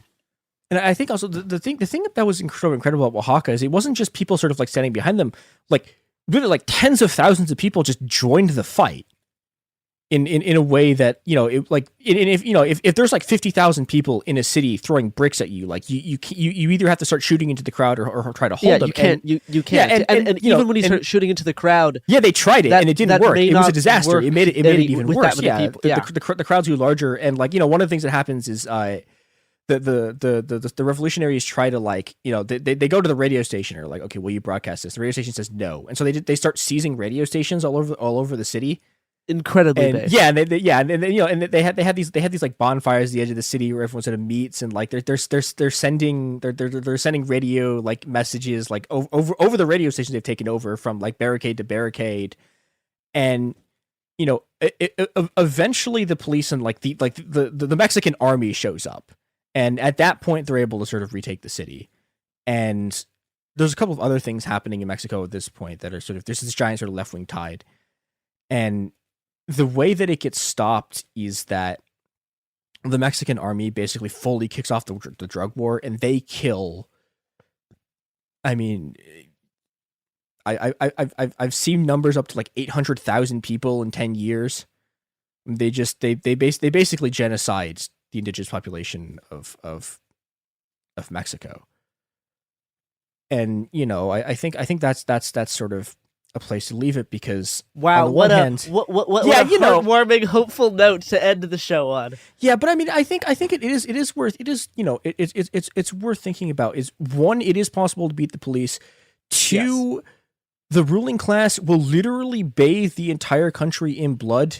Like they will destroy their own country. Army is different. The way, I mean, this gets discussed in season 1. Yeah, what can happen here, but like the way the American military works, I think they'll be less likely to do that. Yeah, well, I mean, and I want to put this out. Like, so what the thing that the army doesn't directly murder people. What they do is basically like they set off a bunch of fighting between the cartels, and then and the cartels fucking murder enormous numbers of people. We will happily murder each other, but yeah. Well, and also, I mean, it's also this is the thing with the Mexican state. It's very, very difficult to tell where the cartels stop and where the Mexican army begins, because a lot of them are the same thing, and like there's That's what neoliberalism is. Hopeful note to end on, and just to make the ending a bit better, I do want to say I'm no longer gonna call anyone neoliberal. I made this joke in the group chat yesterday and nobody responded to it, so it was sad. So I'll say it now. I'm only going to call them Thomas Anderson liberals. That is what I'm calling them now. And I'll make everyone wait 2 seconds to understand what's going on, and then sigh, and then motion to get me out of the room. So thank you, Chris, for talking about neoliberalism. Yeah. And thank you all for joining us. This has been It Could Happen Here. You can find us on Instagram and Twitter if you so desire. If you want people to know that you follow us and create a whole network of surveillance based, so everyone knows what you're watching and what you're listening to create a better picture of who you are online, so you can get better advertisements. Yeah, follow us online. Yeah, join the Panopticon. Throw bricks at it. It is pretty funny how they tricked everyone into carrying around GPSs wherever they go. It's pretty funny. Yeah, it's amazing. It's like everyone in my town is like, oh, we can't get the vaccine. They have microchips in it. It's like, you have a phone. It's hilarious how they tricked us into carrying around speakers, cameras, and GPSs everywhere we go. It is really funny. It's amazing. All right. Well, bye everybody. Bye.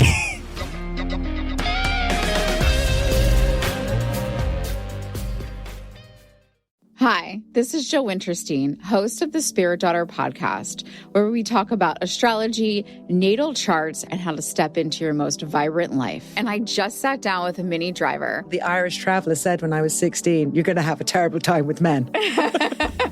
Actor, storyteller, and unapologetic Aquarian visionary. Aquarius is all about freedom-loving and different perspectives, and I find a lot of people with strong placements in Aquarius are misunderstood. A Sun and Venus in Aquarius in her 7th house spark her unconventional approach to partnership. He really has taught me to embrace people sleeping in different rooms, on different houses, in different places, but just an embracing of the isness of it all. If you're navigating your own transformation or just want a chart-side view into how a leading artist integrates astrology, creativity, and real life, this episode is a must listen. Listen to the Spirit Daughter podcast starting on February 24th on the iHeartRadio app, Apple Podcasts, or wherever you listen to your podcasts. I'm Clayton Eckerd, and in 2022, I was the lead of ABC's The Bachelor.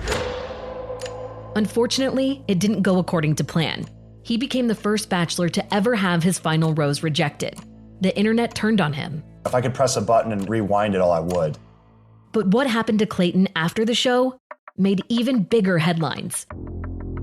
It began as a one-night stand and ended in a courtroom, with Clayton at the center of a very strange paternity scandal. The media is here. This case has gone viral. The dating contract. Agree to date me, but I'm also suing you. Please search warrant.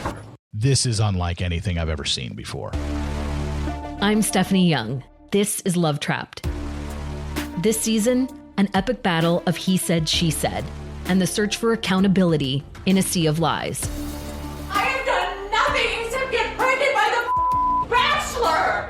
Listen to Love Trapped on the iHeartRadio app, Apple Podcasts, or wherever you get your podcasts.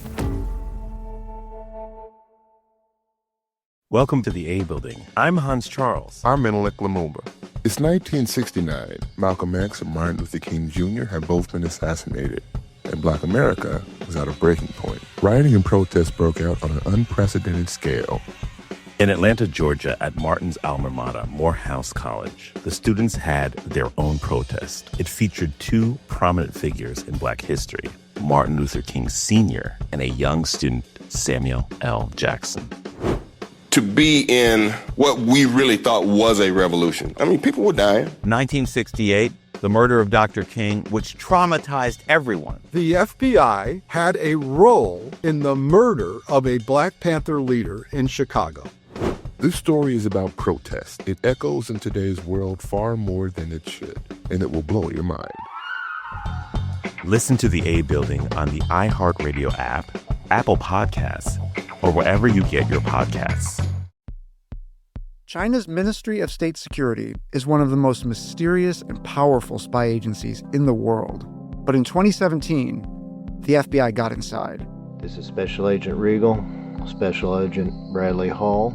This MSS officer has no idea the U.S. government is onto him. But the FBI has his chats, texts, emails, even his personal diary. Hear how they got it on the Sixth Bureau podcast. I now have several terabytes of an MSS officer, no doubt, no question, of his life.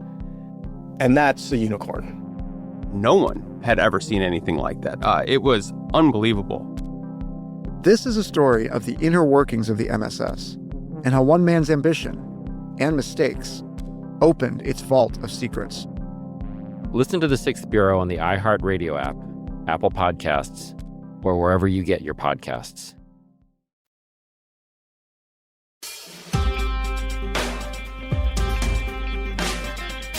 Welcome to It Could Happen Here, the show that is normally introduced by me shouting atonally, but today I did like a professional, because today myself and my colleagues Garrison and Christopher are talking to someone I'm very excited to chat with, Mr. Cory Doctorow. Cory, welcome Hello. to the show.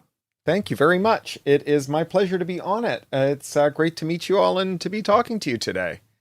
Cory, you do a lot of writing about kind of technology and surveillance and cultural issues around those. You're also an author. You've written some great fiction. I think today we'll probably talk most around books like Attack Service and Walk Away, but you've written a lot of wonderful stuff. And you've also worked with the EFF for years and years.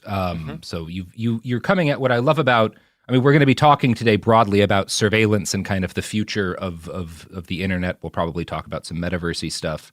What I love about the way in which you think and write about the future is that you're kind of coming about it from a number of angles, both as like a tech industry journalist, as a fiction writer imagining the future, and as somebody who's kind of waded in as an activist to this. And I'm kind of wondering, where do you see like the greatest potential for actual like change? Is it in lobbying and engaging as an activist, or is it in sort of imagining as a fiction writer what might be? So I see them as adjuncts, diversity of tactics and all that stuff. The thing is that tech policy arguments are often very abstract, and they are only visceral for the people who would provide the kind of political will to do something about them.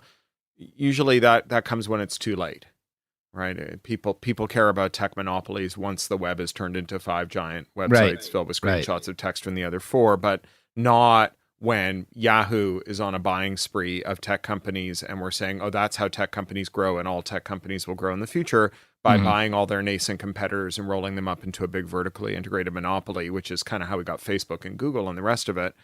And you need to be able to make policy arguments to policy people, but you also need to be able to put some sinew and muscle on the bone of that highly abstract kind of argument. And that's where fiction comes in. It's kind of a fly through of like an emotional architect's rendering of what things might look like if we get it wrong or if we change it.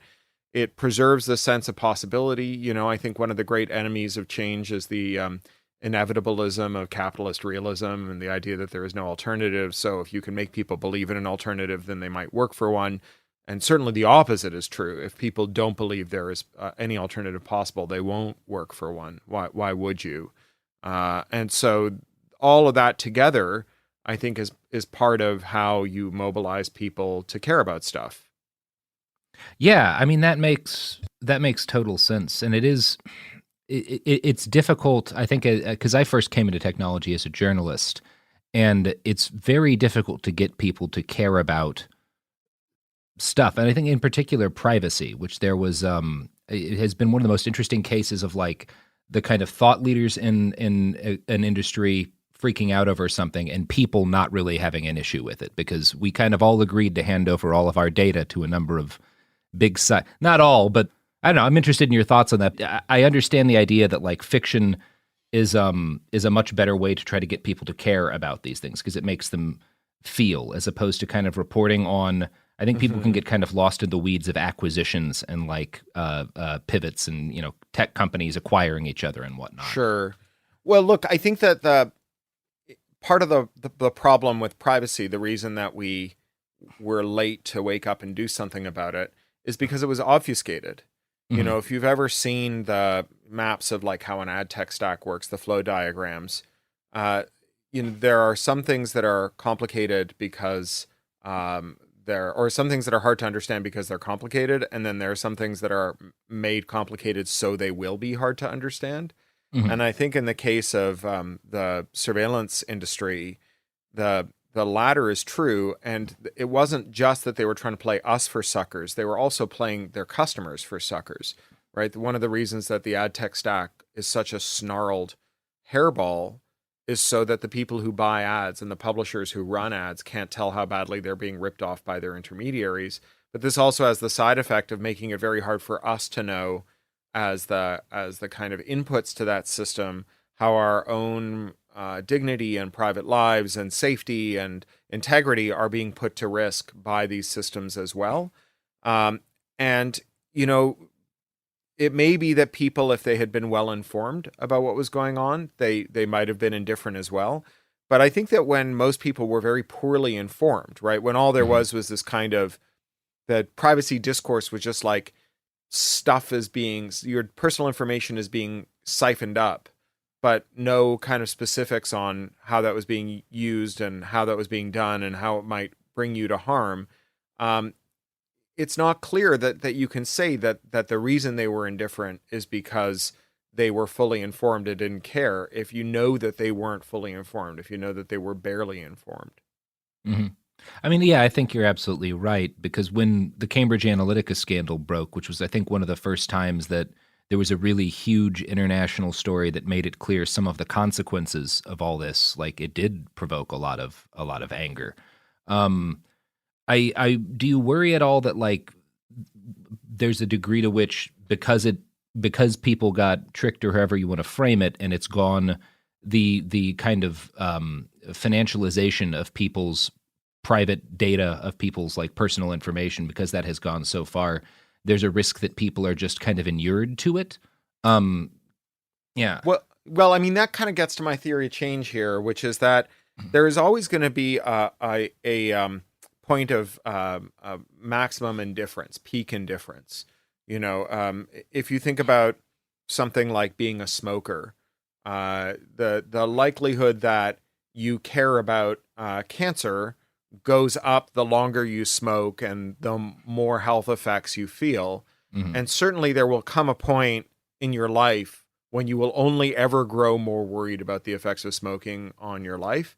But there's also a point of no return, right? If the point at which your concern reaches the point where you're actually going to do something about smoking is the day you get diagnosed with stage 4 lung cancer, then that denialism can slide into nihilism. You can say, why bother, right? It's too late. It's like if we spend years arguing about the crashing population of rhinos, and then finally there's only one left, and you say, you're right, there was a problem. You might as well say, like, why don't we eat him and find out what he tastes like? It's not like the rhinos are ever going to come back, right? And so for me, so much of the work is about shifting the point of peak indifference to the left of the point of no return on the timeline, so that people actually start to care earlier. Because it's if you have a genuine problem, right, like the overcollection of our private data, the mishandling of it, the abuse of it, that genuine problem will eventually produce tangible effects that are undeniable, right? Our ability to ignore it just goes monotonically down. It's the thing about the climate emergency. Mm-hmm. You know, even if Shell had not, or Exxon had not hidden the data it had on the role that its products were playing in climate change in the 70s, it would have been hard to muster a sense of urgency in the 70s, right? Because the story is that in 50 years, something bad's going to happen. But here we are 50 years on, something bad is really happening, and a lot of people are caring about it. They still don't seem to care about it enough, or maybe they've slid into nihilism. There's certainly, I think, on the part of the elites, a kind of nihilistic sense that maybe they can all retreat to like mountaintops and build fortresses and breed their children by Harrier jet, you know, and you know, that nihilism, I think, is what you get when the point of no return is passed before peak denial. And the privacy catastrophe that is looming in our future that we haven't quite reached yet. I mean, we've just had the first kind of trickles of the dam breaking that's in our future. It hasn't been enough yet to shift people away from it, but we might be getting there, right? We might eventually be able to do something about it.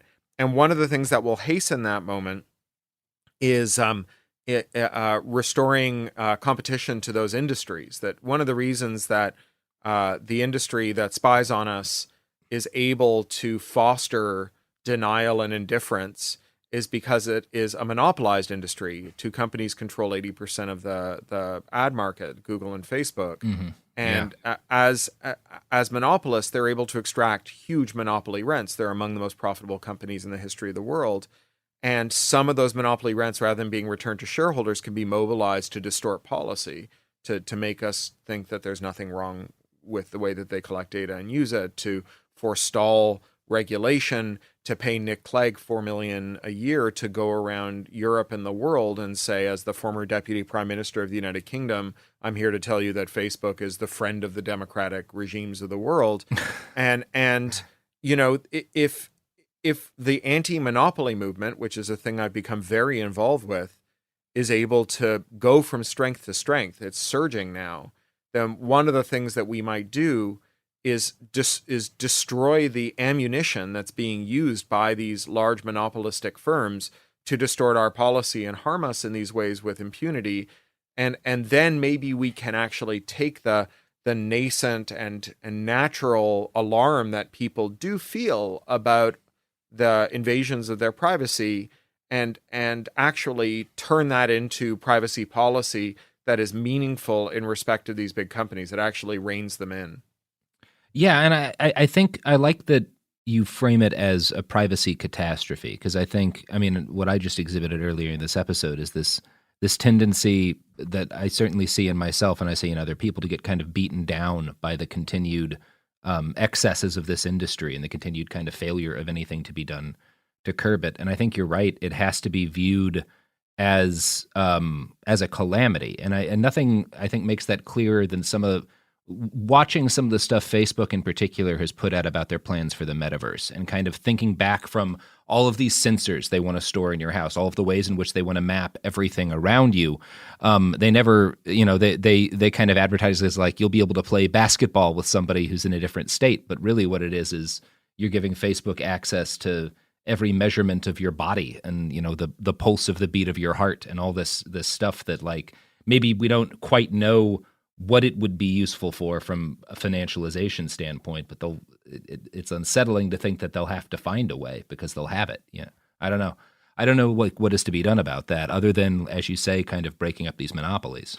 Well, and I mean, breaking up is like one of the things we can do to monopolies, and it takes a long time. AT&T, the first enforcement action against it happened 69 years before it was broken up in 1982. Yeah. I don't think we can wait that long. But there's a lot of intermediate steps, right? Like we can force them to do interoperability. We can block them from predatory acquisitions. We can force them to divest of companies and engage in structural separation.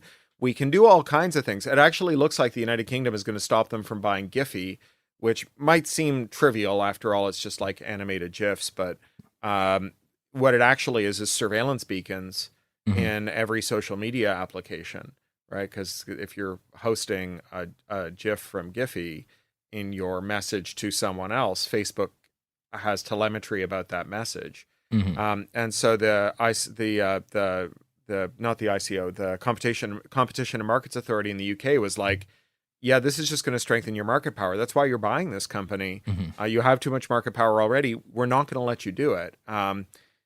It was almost the case that the Fitbit merger was blocked, Google's Fitbit merger. I think it's still not too late to roll it back. And Lena Khan, who's the new fire-breathing dragon in charge of the FTC, who is an astonishing person, who was a law student 3 years ago, she has said, oh yeah, this like $1.3 trillion worth of mergers and acquisitions that you're doing right now to get in under the wire before we start enforcing, guess what? We're going to unwind those fucking mergers if it looks like they were anti-competitive. And not only are you going to lose all the money you spent on the M&A due diligence and the paperwork and the corporate stuff, but all that integration you're going to do between now and then, you're going to have to de-integrate those companies when we tell you that you don't have merger approval and you're on notice. You can't come and complain later. Right? Like you can either get in line and wait for us to tell you whether or not your merger is legal, or you can roll the dice. But I tell you what, if you come up snake eyes, you are fucked. And that is amazing, right? That is a powerful change in American industrial policy that really makes a difference. Yeah. I mean, and that is a beautiful thing to think of being in place and actually hitting as hard as it could. Obviously, the concern is that like who will be picking the head of the FTC in 3 years and change, and like how much influence is Peter Thiel going to have there and the like. And Peter Thiel, of course, loves monopolies. He says competition is for losers. So you're right. I mean, obviously elections have consequences, but one of the ways that you win elections is by making material differences in people's lives. And so, if people are policy, then one of the most important policies Biden has set so far is hiring Lena Khan and her colleagues Cantor at the DOJ and Tim Wu in the White House. Yeah, I mean, I would love nothing more than to see particularly like Facebook reined in at this point, because I'm one of the casualties of the ad market like crash started in like 2016, 17. It feels like the odds of them being able to like, I don't know, we've got 3 years where we know, theoretically these policies will be in place. And I don't know, I'm hopeful. Like because the Republicans are talking a lot about regulating social media too, about even breaking up these companies, but they often tend to be talking about it in a very different way and with a very different kind of end goal in mind. And I guess, obviously they know that, right? Facebook, they are well aware that like this might be a wait out the clock situation for them. And they have some arrows in that quiver. I mean, that may be so, but also remember that 80% of Facebook's users are outside of the US. Yeah. And that even a change in administration here won't put Margaret Vestager, who's the competition commissioner in the EU, back in the bottle. And she's another fire breather. Great. Right? She's another amazing person. And so, I wouldn't be too quick to write that off. I mean, Facebook needs its foreign markets. Yes, its U.S. customers are worth more to anyone else because we have the most primitive privacy frameworks, so it can extract a lot more data. Like we're the richest people with the worst privacy. Yeah. So that's it's a real home court advantage for Facebook, but it needs that other 80% of its users. It wouldn't be what it is without them, and that makes it subject to their jurisdiction. And one of the things about ad-driven firms like Facebook is that they really need sales offices in country. So, even before we had the proliferation of national firewalls, which, don't get me wrong, I don't think is a good thing, these large global firms that operated sales offices in country in every territory they worked in were vulnerable to regulation, because if you have staff in a country, then you have someone that can be arrested. Right. And so it's not like they can just be like, I don't know, like the Tor project, which just, it has people who sit and hack on Tor, who are close to lawyers who can defend people who sit on hack and on Tor. If the Tor project had to have staff full time in Turkey and China and Russia and Syria in order to operate, it would be a very different project. But, Facebook and Twitter and Google, they all have staff in those countries, and it makes them vulnerable to regulation. And so, China's really interesting because Xi Jinping, for his own reasons, which are not my reasons and distinct from the Democrats and the Republicans' reasons, is doing stuff to rein in big tech in China. And it's actually quite interesting because, the argument that Nick Clegg makes when he says why we shouldn't break up Facebook is he says, China is coming for your IP and for your industrial competitiveness with its big tech giants that it treats as national champions that project soft power around the world. Meanwhile, China is like, these tech giants? We hate these tech giants. They present a countervailing force to the hegemony of the Communist Party and the executive branch that Xi Jinping sits at the top of. We're going to neuter them, and we're going to disappear their founders like Jack Ma into fucking gulags. Right? Like, they're like, we don't want national champions, because the nation that, Weibo and Alibaba is the champion for is Weibo and Alibaba and Tencent. They're not champions for China by any stretch of the imagination. They don't give a shit about China. And so, all of these companies are going to face regulatory pressure, anti-monopoly regulatory pressure all over the world. And you're so much more optimistic, I guess, about the potential for that to bite than a lot of people I talk to, and I think more knowledgeable as well. And I kind of wonder, because there's this very strong, obviously influenced by decades of cyberpunk attitude that, like, we're in this age of mega corporations whose power is, there's nothing that can stop Amazon from doing what Amazon wants to do, right? Facebook's going to keep doing whatever they want to do forever. You clearly don't believe that, and you clearly know your stuff. I'm wondering why you think that image is still so persistent, that like attitude in our heads of these are kind of monolithic forces in our society that just have to be endured. So I think it's a belief in the great forces of history, right? And the great man theory, that that these rich people are driving history. These powerful figures are driving history. They're in charge. They're in the driver's seat. I mean, that's kind of what's behind Trump derangement syndrome, right? The idea that Trump is a uniquely powerful and talented demagogue, as opposed to just like a demagogue-shaped puzzle piece that fit in the demagogue-shaped hole that was left by the collapse of credibility of capitalism. And, a man who is clearly too stupid to be a cause of anything and will only ever be the effect of something. And, for me, the theory of history and how it goes was really transformed by an exercise that my friend Ada Palmer does. So Ada is a science fiction novelist. She's just published the fourth book of her Terra Ignota series, her debut series. It's an incredible series of books, but she's a real like kind of multi-talented, multi-threat. So she's a librettist and singer who's produced album-length operas based on the Norse mythos. She's also a tenured professor of Renaissance history in Florence at the University of Chicago, where she studies heterodox information, pornography, homosexuality, witchcraft, and so on during the Inquisitions. And every year with her undergrads, she reenacts through a 4-week-long live-action role-playing game the election of the Medici's Pope. And each of her students takes on the role of a cardinal from a great family in the actual election of the, I forget what year it was, 1490 or something, maybe 1510, I forget. But they each take on this role, and they have a character sheet and it has motivations. It's like a dinner party murder mystery. But for 4 weeks, they make alliances, break alliances, stab each other in the back, stage surprise reversals. And at the end of the 4 weeks, there's this faux Gothic cathedral on campus.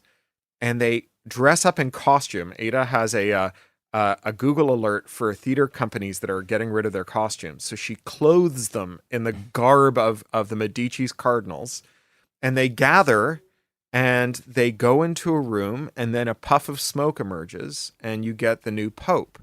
And every year, 4 of the final candidates, there are 4 final candidates rather, and 2 of them are always the same, because the great forces of history bear down on that moment to say those people will absolutely be in the running for the papacy, and 2 of them have never once been the same, because human action still has space to alter the outcomes that are prefigured by the great forces of history.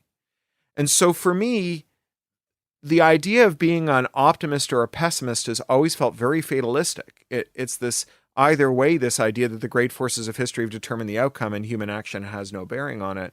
And I think that rather than optimism or pessimism, we can be hopeful. And that's the word you used before.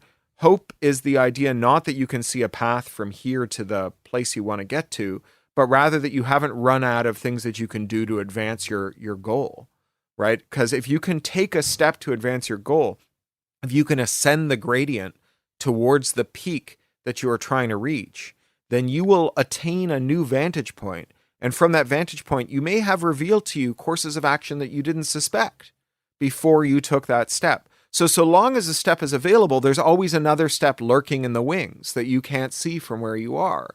And the reason I'm hopeful about this is I can think of like 50 things that could improve the monopoly picture that we're living in now. And it's up from 30 things last year. And so even though I don't know how we get from here to a better future, and even though I absolutely see the blockers you're talking about, a Trump landslide, losing Congress because they let Joe Manchin and Kyrsten Sinema neuter the Build Back Better bill, all of those things that can happen. I have hope, which is not the same as optimism or a belief that things will be great, or even like a lack of a sense of foreboding. I have that in spades. But I have hope that when the next phase of the fight begins, that we will have many vulnerable spots we can strike at, and that we can capitalize on whichever victories we attain to find more vulnerabilities and move on. I think that's so important. And I think it goes in line with, to bring up climate change again, the idea that like one of the most toxic things you can think, re climate change, is that there's nothing to do. We're already past every point of no return, and there's no positive action, because it just leads you to doing the same thing as the people who deny it. And I think it's very important to recognize that, like, not only are there things you can do, but when you do those things, you start taking those steps, other steps reveal themselves. Yeah. And you know what? If you're feeling nihilistic about climate, I'm nearly through Saul Griffith's book, Electrify. Saul's an old friend of mine. He's a MacArthur winner. He's an electrical engineer. And he's just done it's a popular engineering book. It's one of my favorite genres. They're like popular science books, except instead of telling you about how science works, they tell you about how engineering works. And he's basically like, here is why all the estimates of how much renewables we need are hugely overestimated. And it's basically that, like, keeping fossil fuel power online requires a lot of fossil fuel. Right. So something like 40% of that estimate is it's the energy that we need to make the energy. And it's not present in electrical models. Here's how we can manufacture it. Here's how we can distribute it. Here is basically how, if we can figure out the financing, Americans can spend less money every year than they do now to get more stuff that they love every year, that we can do this without hair shirts. It's a spectacular book. And, you know, I don't agree with everything Saul says all the time, but he is very careful about his technical facts. There aren't technical errors in this. There might be assumptions that we disagree with, but as a technical matter, he's basically written a piece of design fiction in which over the next 15 years, using clever finance and solid engineering, we really actually do avert the climate emergency. And yeah, as always, kind of the main barriers to doing the best version of the thing is the political realities on the ground. You know, you have to, but I think that's the value of at least trying to make it clear that there are options. I wanted to shift for a moment. I was thinking recently about, I think probably the earliest back book of yours that I've read, Pirate Cinema, which is heavily involved. I think I'm going to, you know, if you're one of the folks like me who was on the internet back when, you know, file sharing sites, when that was a huge topic of discussion, when the RIAA was going after people, when like copyright was kind of a much more prevalent part of kind of the online discourse.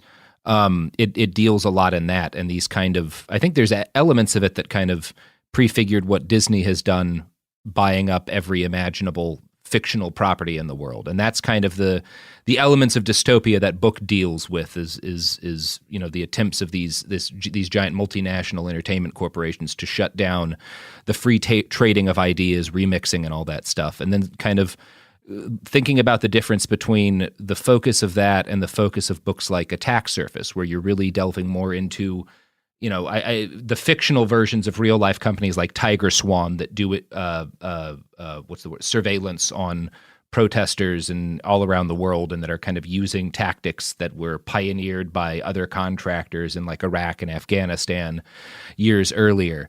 I guess kind of the things that I find interesting about that is, as I can remember when I was first on the internet, the big social kind of crusades online with the people that I paid attention to, at least, was all around copyright. It was about not just, you know, the attempts to stop people from remixing and sharing copyrighted work, but about attempts to like buy up copyrights and like into these ever kind of larger agglomerations. And that's kind of it seems to have hit like a terminal point with you know, movies like Ready Player One and kind of a lot of the stuff we're seeing in Marvel, where everything's showing up everywhere. Space Jam 2. Space Jam 2.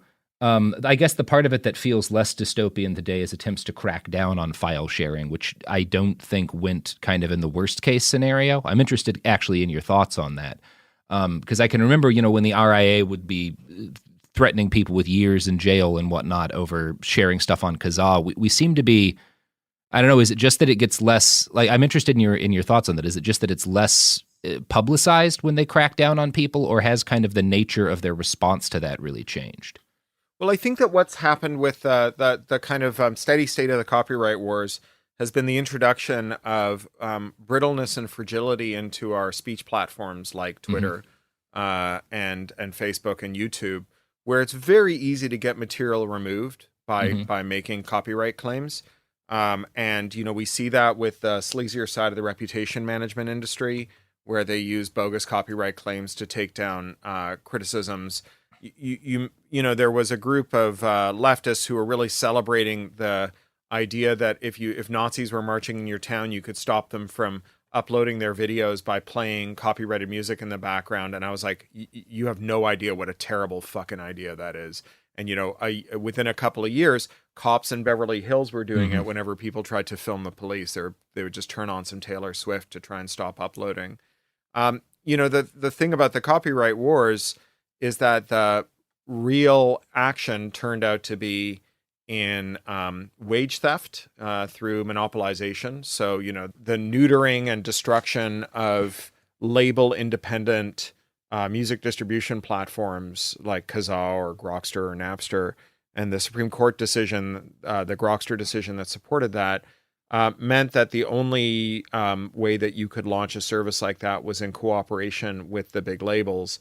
And the most successful one is Spotify. Spotify is actually partially owned by the labels, and the labels use that ownership stake to negotiate a kind of formalized wage theft where they allowed for a lower per stream rate, because when they get royalties for a stream, part of that money goes to their musicians. Mm-hmm. And that meant that the firm Spotify retained more profits, which it returned to it in the form of higher dividends. And dividends go just straight to their shareholders. There's no claim that musicians can make on this. And because they set the benchmark rate, it meant that everyone, irrespective of whether you were signed to one of the big three labels, ended up getting the same per stream rate as Universal's artists. So they were able to structure the whole market. In the meantime, in the industrial side, copyright laws, notably Section 1201 of the Digital Millennium Copyright Act, which is a law passed in 1998 that makes it a felony to remove DRM, to bypass a technical protection measure. That has become the go-to system for blocking repair, interoperability, and to prevent third parties from creating services or add-ons that accomplish positive ends like improved accessibility, improved security, ad blocking and privacy, and so on. They just say, well, we put a one molecule thick layer of DRM around, say, YouTube, and when you make a YouTube downloader for archival purposes or whatever, you just create you bypass our technical protection measure, and so you're committing a felony, and you can go to prison for 5 years and pay a $500,000 fine. And so you have this like relentless monotonic expansion of DRM into like automotive, tractors. Mm-hmm. Medtronic uses it to block people from fixing ventilators. So this assault on the ability to reconfigure a technology that is ever more prevalent in our lives and that increasingly holds our lives in its hands, right? Its choices determine whether we live or die, has been really consequential. And I know we don't really think of it as a copyright problem. We think of it as right to repair. We think of it as security auditing or accessibility. But the rule that is being used to block interoperability is a copyright law.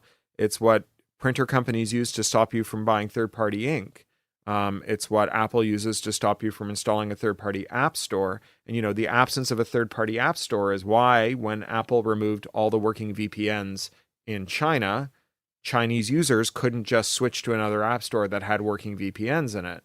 And so, this end game of the copyright wars is, I think, a lot more dystopian than merely suing college kids. Yeah, it's actually really screwed us in ways that are hard to fathom. Yeah, it's a fascinating example of kind of dystopic creep, because at least kind of from my more ignorant position when I was 19, I was like worried that all of these people remixing music and movies that I liked, like, were going to get cracked down on or have their stuff pulled.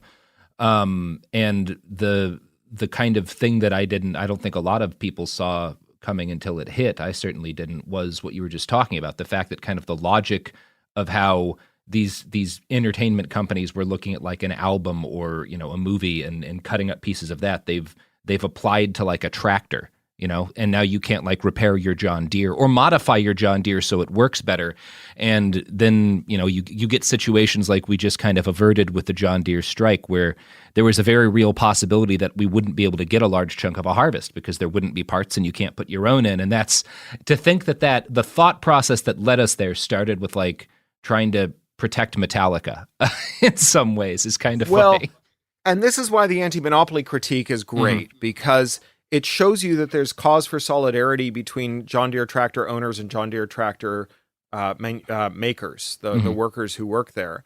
Because the same force that has allowed John Deere to cram down its workforce for 40 years is the force that allows it to take away the agency and economic liberties of farmers who own John Deere tractors.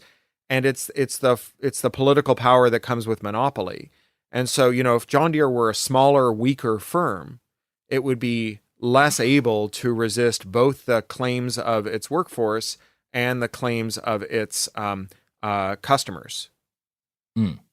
Yeah, I mean that makes sense, and it is like I like that idea of because it's not just kind of solidarity between John Deere purchasers and the people who work in the factories. It's also there's kind of solidarity between a wide like anyone concerned with copyright. It's a much broader base of solidarity than just people who are worried about what's happening to fiction or like what Disney's doing to like copyrights around Mickey Mouse or whatever. Like you can draw in concerns from right to repair to a bunch of other things, which potentially means there's a greater body of people available for action if you can make them see kind of converging interests there, which is I think is an interesting idea. Well, I think you're getting at something really important, and this is this comes from James Boyle, who's a copyright scholar at Duke University and was really involved in founding Creative Commons and in those early copyright fights. And Jamie makes an analogy to the coining of the term ecology. Mm-hmm. And he says that before the term ecology came along, some of us cared about owls and some of us cared about the ozone layer, but it wasn't really clear that we were on the same side. It's not clear. If you're a Martian looking through a telescope, you might be hard pressed to explain why, the destiny of charismatic nocturnal birds and the gaseous composition of the upper atmosphere were the same issue, right? And the term ecology let all these people who cared about different things find a single point to rally around. It turned 1,000 issues into one movement.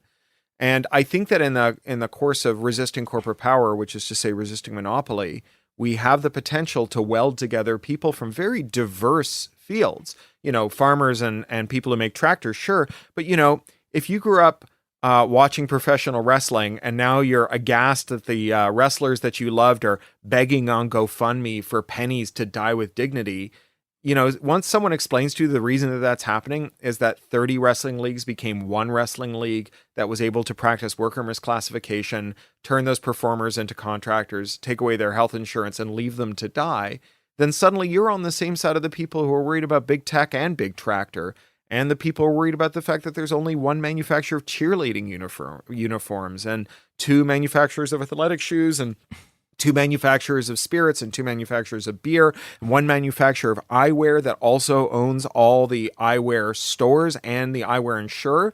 That Duff Beer thing from the early Simpsons where there's like Duff Beer Raspberry, Duff Beer Light, and Duff Beer Bock, and it's all coming out of one thing. Yeah. Dolce & Gabbana, Oliver Peoples, Bausch & Lomb, Versace, every eyewear brand you've ever heard of is one company. Coach, all of them.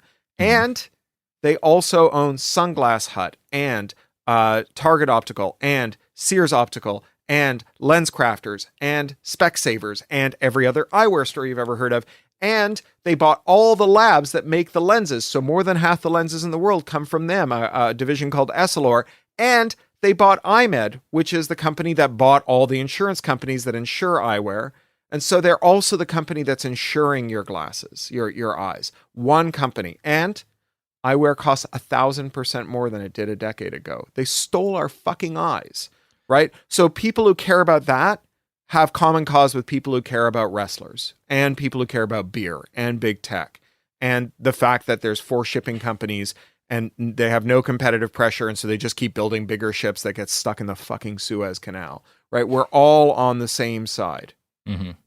Yeah, and I like the idea that I like hoping that kind of inherent solidarity, if you can point it out to people, is potentially an antidote to, or at least a partial antidote to the level of the layer of politicization that's fallen down over everything. That stops people from actually considering matters, but instead considering, like, I don't know, is this owning the libs, right? Like if you can get them to see that, like, yeah, their favorite wrestler is like dying because he couldn't afford insulin, and that like that's tied to the issue of like the reason his dad can't get tractor parts this year or whatever, and that's tied to other issues that are maybe championed by people he would reflexively dismiss. But like, yeah, I find that really inspiring. It's still there's a significant challenge for people who are trying to make those connections for folks who are trying to like inform them of that state. I mean, yeah, that's true. And, like Steve Bannon will tell you that the reason to do culture war bullshit is because politics are downstream from culture. Yeah. And there's probably an element of truth to that. But I also think the reason that people find culture war bullshit so attractive is because they got nothing else. Yeah. right? I think we talk about that a lot within the context of conservative for politics. I grew up very conservative, and I do remember how the tenor of things I was hearing through the Bush years changed from advocation of policies to just all culture war all the time, all striking the Dems all the time. And it was the kind of and that's not the only place it's happened. You see it on the left too, absolutely. Like it's endemic now. It's a poison in kind of the discourse. But I think that there's a lot that needs to be, I think there's a lot to be discovered still for like how to break people out of that. I'm kind of bullish when we talk about these issues like you were bringing up with sort of the monopolization of these industries you wouldn't expect would be monopolized. I'm hopeful about the future that stuff like 3D printing presents for that. We have an organization in Portland that does kind of 3D printing glasses frames and stuff and is helping people with that sort of stuff. And I'm in conversations with like the Four Thieves Vinegar Collective, I think it's called. Yeah, I know those folks. Yeah, some of the folks working on pharmaceutical hacking, making at the moment like lower cost kind of home scratch brewed versions of like different AIDS medications, and the holy grail is doing that with insulin effectively. And I think it is, and I do think one of the things that's exciting about that is because the way in which collaboration on 3D printing works and the way in which actually spreading like the ability to do stuff works, I think it synergizes nicely with the ability of people to kind of reach other folks through writing or other forms of content, because they can both spread through the same. You can have a video or a story, and you can have like kind of embedded guides on how to do that. I don't know that I've read into a lot of your writings on kind of the potential of 3D printing in this space, but I'm interested in like, to what are you looking at that as kind of an area of hope, or do you see that still as kind of too niche and labor focused to really actually take off in the way that it would need to crack some of these nuts? This is where I do my Woody Allen, you know nothing of my work shtick, because I had this novel Makers in 2009. I haven't read Makers in yet. 2008. Yeah. It's why Brie Pettis went out and founded MakerBot, and it's credited with like kickstarting the homebrew 3D printed revolution, blah blah blah blah blah, and it was a very bullish novel about 3D printing. The reality hasn't lived up to the hype yet. It may just be that we're in the long trough of despair, as the Gartner hype cycle model has it.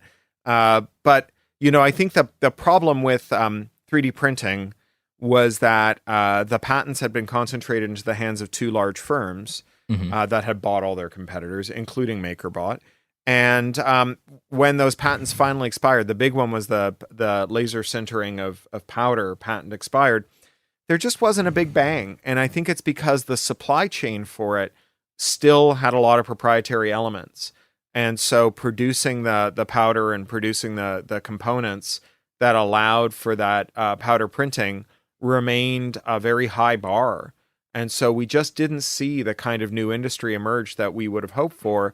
And, it's like 7 years since those patents expired, or 5 years since those patents expired. Now we're seeing a few more of those powder printers. You get a lot more like UV cured epoxy printers, because those came off patent earlier and they have a less complicated supply chain. But still, mostly when we talk about printers, we're talking about filament, and just filament's just not a great technology. It's been pushed in ways that you wouldn't even believe. And people have figured out how to do absolutely incredible things with it, but it's not something that you would make aerospace components for. No. It's something that you make novelty Dungeons and Dragons dice out of. Yeah, which is an important industry to disrupt. Don't get me wrong, but I'm with you. I'm with you. I can remember paying $30 for a set of dice as a kid and thinking somebody's got to fix this scam. I can print you some for Christmas, Robert. Thank you, Garrison. And now I own I bought at Comic-Con a couple of years ago. I bought a tiny little D20 made out of meteoric ore. Oh, so I have a Sky Metal D20. Oh, now that's classy. I'm curious. We've got a little bit of time left, and I wanted to ask: in your novel Attack Surface, I know it was released 2020, right? October, if I'm not mistaken. And obviously, a lot of that deals with, again, these kind of like corporations that have been contractors for the DoD doing like fucked up surveillance shit in Iraq and Afghanistan, bringing that technology to crack down on like U.S. Sort of dissident left-wing political movements. It comes out the year that we have a nationwide kind of uprising that a lot of fucked up surveillance shit that had been kind of demoed stateside around it, like Standing Rock and whatnot, gets really put into its own. How much of that was written before shit went down? And I'm assuming, like, I don't know exactly how your process works, but I'm wondering, like, I assume you started the project before everything went the way it did last summer. How much did kind of what happened last summer affect the way you imagined that technology and those tactics functioning in that book? Yeah, the timeline goes the other direction. I wrote that book before the summer uprising, long before that. And I wrote it about things like the surveillance technology we saw in Belarus and Kiev, and also at Occupy and Standing Rock, and at other Black Lives Matter demonstrations and uprisings in America. Ferguson, I'm assuming. Yeah. And if also the monotonic expansion of surveillance leaks, right? Where, first we learned about IMSI catchers, and then we learned about dirt boxes, which are IMSI catchers on airplanes. And, all of that stuff leaked like crazy because, these surveillance giants are not good at what they do. Mm-hmm. Right. Which isn't a reason we should be hopeful. No, a company that's bad at what it does is in some ways even worse, because one of the ways that their incompetence expresses itself is that they often gather a bunch of data on innocent people and then leak it. Yeah. Right. Not maliciously, just through incompetence. And so, this expansion of surveillance has like been on my mind for a long time. Yeah. I've been writing about it, well, at least since Little Brother, right? So 2006, I wrote that novel, and I've had my finger in that. Yeah. So I've had my finger in that for all that time, and working with EFF, it's impossible to miss. Sure. Was there a degree to which, I don't know, I guess, were you surprised by anything that happened last summer, or did it just kind of comprehensively feel like everything's slotting into place that I knew was heading in this direction? Because you're right. There was like everything was kind of presaged years before. I'm wondering if there was anything that kind of surprised you, or was it all just sort of what you'd been braced for? Yeah, I don't feel like there were any kind of surveillance surprises. I mean, the use of reverse warrants, I think we all kind of assumed was going on. There had been hints of it in Google's warrant canaries beforehand.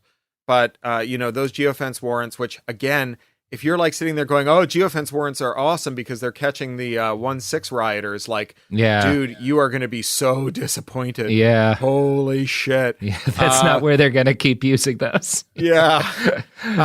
So, learning more about those reverse warrants, I think, was interesting. But I don't feel like off the top of my head, I can't say that there was any new technical stuff that emerged. I kickstarted the audiobook for Attack Surface, and I offered as like the top tier, you could commission short stories in the Little Brother universe. And there were 3 of those, and I just finished the first of them, and it's about future pipeline protests.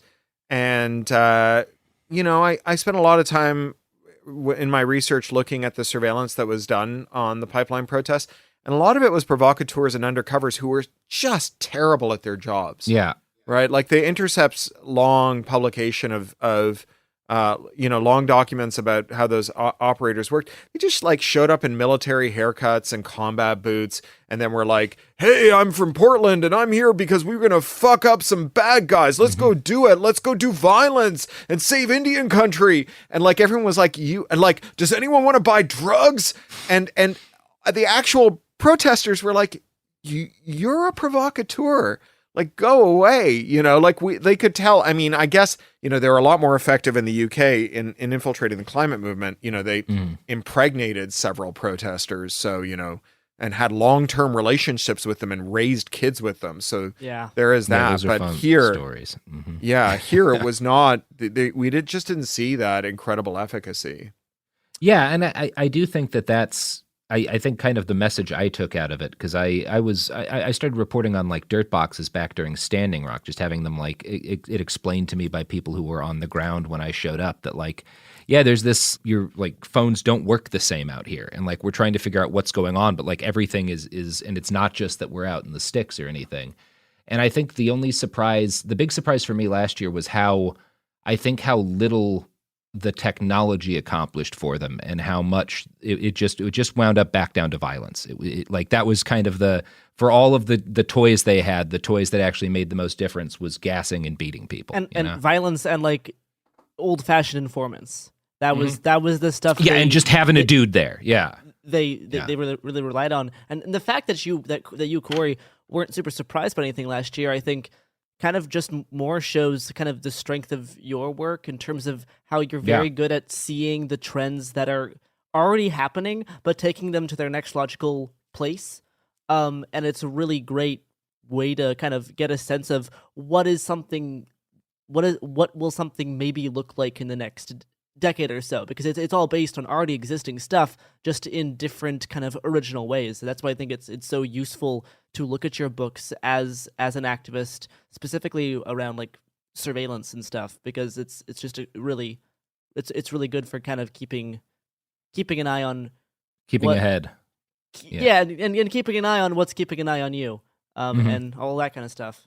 This was a really lovely conversation. It was a lovely last thing to do in my home office in 2021, because I leave tomorrow and won't be back until the next year. And then I'm actually going to be offline for a month after a joint replacement. So it was really lovely to meet you all and to chat with you. Thank you so much for chatting with us today, Corey. My pleasure.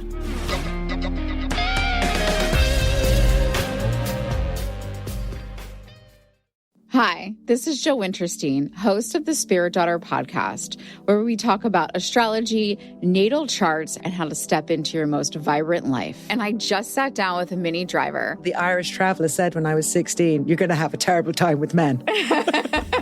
Actor, storyteller, and unapologetic Aquarian visionary. Aquarius is all about freedom-loving and different perspectives, and I find a lot of people with strong placements in Aquarius are misunderstood. A Sun and Venus in Aquarius in her 7th house spark her unconventional approach to partnership. He really has taught me to embrace people sleeping in different rooms, on different houses, in different places, but just an embracing of the isness of it all. If you're navigating your own transformation or just want a chart-side view into how a leading artist integrates astrology, creativity, and real life, this episode is a must listen. Listen to the Spirit Daughter podcast starting on February 24th on the iHeartRadio app, Apple Podcasts, or wherever you listen to your podcasts. I'm Clayton Echard, and in 2022, I was the lead of ABC's The Bachelor. Unfortunately, it didn't go according to plan. He became the first Bachelor to ever have his final rose rejected. The internet turned on him. If I could press a button and rewind it all, I would. But what happened to Clayton after the show made even bigger headlines. It began as a one-night stand and ended in a courtroom, with Clayton at the center of a very strange paternity scandal. The media is here. This case has gone viral. The dating contract. Agree to date me, but I'm also suing you. Please search warrant. This is unlike anything I've ever seen before. I'm Stephanie Young. This is Love Trapped. This season, an epic battle of he said, she said, and the search for accountability in a sea of lies. I have done nothing except get pregnant by the Bachelor! Listen to Love Trapped on the iHeartRadio app, Apple Podcasts, or wherever you get your podcasts. Welcome to the A Building. I'm Hans Charles. I'm Menelik Lumumba. It's 1969. Malcolm X and Martin Luther King Jr. had both been assassinated, and Black America was at a breaking point. Rioting and protests broke out on an unprecedented scale. In Atlanta, Georgia, at Martin's alma mater, Morehouse College, the students had their own protest. It featured two prominent figures in Black history, Martin Luther King Sr. and a young student, Samuel L. Jackson. To be in what we really thought was a revolution. I mean, people were dying. 1968, the murder of Dr. King, which traumatized everyone. The FBI had a role in the murder of a Black Panther leader in Chicago. This story is about protest. It echoes in today's world far more than it should, and it will blow your mind. Listen to The A Building on the iHeartRadio app, Apple Podcasts, or wherever you get your podcasts. In 2023, a story gripped the UK, evoking horror and disbelief. The nurse who should have been in charge of caring for tiny babies is now the most prolific child killer in modern British history. Everyone thought they knew how it ended. A verdict, a villain, a nurse named Lucy Letby. Lucy Letby has been found guilty. But what if we didn't get the whole story? The moment you look at the whole picture, the case collapses. I'm Amanda Knox, and in the new podcast, Doubt, the Case of Lucy Letby, we follow the evidence and hear from the people that lived it to ask what really happened when the world decided who Lucy Letby was. No voicing of any skepticism or doubt. It'll cause so much harm at every single level of the British establishment of this is wrong. Listen to Doubt, the Case of Lucy Letby on the iHeartRadio app, Apple Podcasts, or wherever you get your podcasts.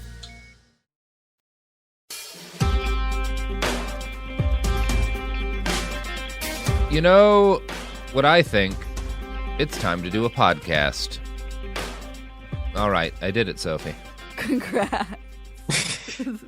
It could happen here, a podcast that's begun. We talk about how things are falling apart, and occasionally, when we're feeling good, how to maybe put them back together a little bit. But today, we're more talking about the growing consensus that things in the U.S. culture wars are heating up to an unacceptable level, and maybe people are going to start doing some non-culture type wars here in the near future, like a civil type war here in the near future. Those of you who know me, why would you be listening to this podcast if you don't know like the earlier seasons of this exact show? Know that I talk a lot about the potential of a mass civil conflict in the United States. I've been kind of trying to warn about it for a while. And today we're going to do an episode about some of the more mainstream sources that have started to kind of accept this as a possibility and get concerned about it. Garrison, you've presented us with 3 articles, one from NBC News, one from The Independent, and one from the Brookings Institute, all kind of fiddling around this idea that certain unnamed journalists have spent years discussing. So yeah, we're gonna get into it, Garrison. Yeah.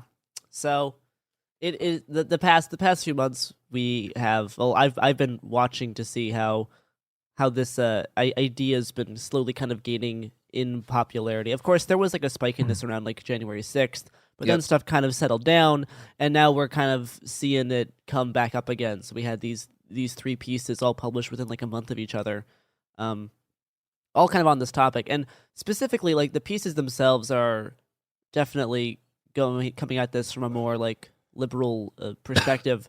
But the thing that made them interesting is that they did have a decent number of like of polls, and surveys in them based on like what types of people are thinking about this and think it's more of a possibility. One survey published on November 1st, 2021, they said 18% of Americans believe that quote-unquote patriots might have to resort to violence to, quote, save the country. So, and that included 30% of Republicans. But 18% of all of Americans in general, 30% of Republicans. Yeah, so using that very specific like turn of phrase is definitely notable. And then another poll from earlier in the year found that 46% of people thought the country was somewhat or very likely to have another type of civil war. And that's the plurality of the people polled in that, because only like 43% said unlikely. So the majority of people, or not the majority of people polled, but like the most common the plurality reaction of them was leaned on yes, it is. Yeah, more likely I think than maybe not. we're gonna have us a war. Yeah, which is not great. The one that NBC published, included in their article, had about like 33% of people saying no, it's probably not going to happen. 20% kind of on the maybe. And 47 leaning on, yeah, this is probably going to happen at some point soon. Yep. I mean, a lot of what these articles are talking about is just like kind of the increased increased threats against like elected officials, and then increased almost like militancy or performative militancy of elected officials. Types of like performatively bringing your gun into Congress and that type of thing. And it lays out like a list of threats or stuff enacted against governors, congressmen, all that kind of stuff in the past like year mainly. One of the things I really disagree about the Brookings, because Brookings is the one who kind of is analyzing that big poll and talking about it has a list of reasons why we might have a civil war and a list of reasons why it's unlikely. And one of the reasons why it's unlikely is, quote, most of the organizations talking about civil war are private, not public entities. And note that when Southern states seceded in 1860, they had police forces, military organizations, and state-sponsored militias. The right that's very most wrong. of that now. I really disagree with it. There's a ton no. of signal posting from guys like Jim Jordan, Madison Cawthorn, Gates, Boebert, a ton of signal posting, Gosar, from elected Republican leaders, from governors, from state-level elected officials. And like regular street cops. Yeah, and like regular street cops that are like Civil War adjacent, if not directly advocating for internecine violence. So I think that I don't think Brookings, I don't think their analysis is spot on with this. Agreed. And I think there's just one other thing that's interesting about that, which is, I think it was one of these articles were arguing that it was like, well, the Pentagon's not particularly civil war, like, well, the Pentagon doesn't want a civil war, they're not going to step in and do it. But I think it is also important to note that like if you remember what happened last summer, there's a lot of feds who are just like, like when like so the army kind of doesn't want Trump to like send the army against protesters, but like like Bortak, for example, like 100% was just like absolutely hyped up to just like absolutely just go disappear a bunch of people, and they were very excited about that possibility. They love this stuff, and it's like, I don't know. No, the notion that it's less likely because it doesn't have like formal police backing is really silly, because if you spend any time monitoring these type of militia groups, you know that a good portion of them are also members of some type of law enforcement or have like family connections to members of law enforcement. Guard, there have been a bunch of cases of weapons being stolen from forts, particularly in like the West Coast right now. Like, there's a ton of connections to and a ton of like members in common. It's like at the Capitol riot, there were like 30-something active duty police officers involved. To say that there's not direct connections with law enforcement is nonsense. And it's true that like our military leadership remains pretty much apolitical and very like committed to being apolitical, in the sense that like within the like U.S. partisan context, right? Like they don't come in to prop up the Democrats or the Republicans, and I don't think that's immediately likely. But police forces in the United States are extremely politicized and have more than enough power to carry out a counterinsurgency campaign nationwide. And as long as the U.S. military didn't step in, and why would they? Like, the cops are willing and able to do the civil warring for the government. Why do you think they have all those tanks? So like there is a lot of backing, at least performatively, among certain types of like right-wing politicians and of course police. But I think a lot of what the politicians are trying to do is more like encourage regular folks or people in like civilian militias to just start doing violence against other elected leaders. That seems to be kind of like Boebert and those types they're not like telling police to go do this. They're speaking to like regular people. Yep. And I think one decent point the NBC piece actually puts out, it says all of this kind of like divisive and more violent rhetoric and behavior displayed by and towards some of our elected officials does not necessarily mean another like civil war in terms of like a military contest between states. It just does not mean that it's inevitable or even probable. A more likely scenario is a turbulent era of civil disturbances, armed confrontations, standoffs, threats, assassination attempts, and other acts of political violence. In other words, one that's a lot like the last 200 years of American history, which I feel like, in terms of in terms of the likelihood of there being like a more formally declared kind of conflict versus just with tanks and shit. Yeah. Versus just like increasingly normalizing extreme violence against you know, quote unquote fellow countrymen, I think is like we are going to be more likely to be just moving in that direction slowly, and at the point when there's like frequent enough exchanges of fire, that's when we say, yeah, we're basically in a civil war. We're just not calling it that. Yeah. Which is, you know, that's the points that you, Robert, have made a lot in the in the past. Yeah, I mean, and there's I think a lot of this is just a failure of kind of imagination, an ability to accept from a group like Brookings, who I know has paid some attention to the Syrian civil war, that like civil conflicts in the United States or in the 21st century often don't, like, there's no clear regional split. Like, you look at a lot of what was happening in Syria, you had cities divided up by neighborhoods between like who was in charge. You know, that's very much what we see here. And you do see like clear regional split between urban and rural divides. And it's not like they say within specific states, but like I would say it's very specific in limited states that don't have huge urban rural divides. Yeah. Like that is the norm everywhere in this country that I've been.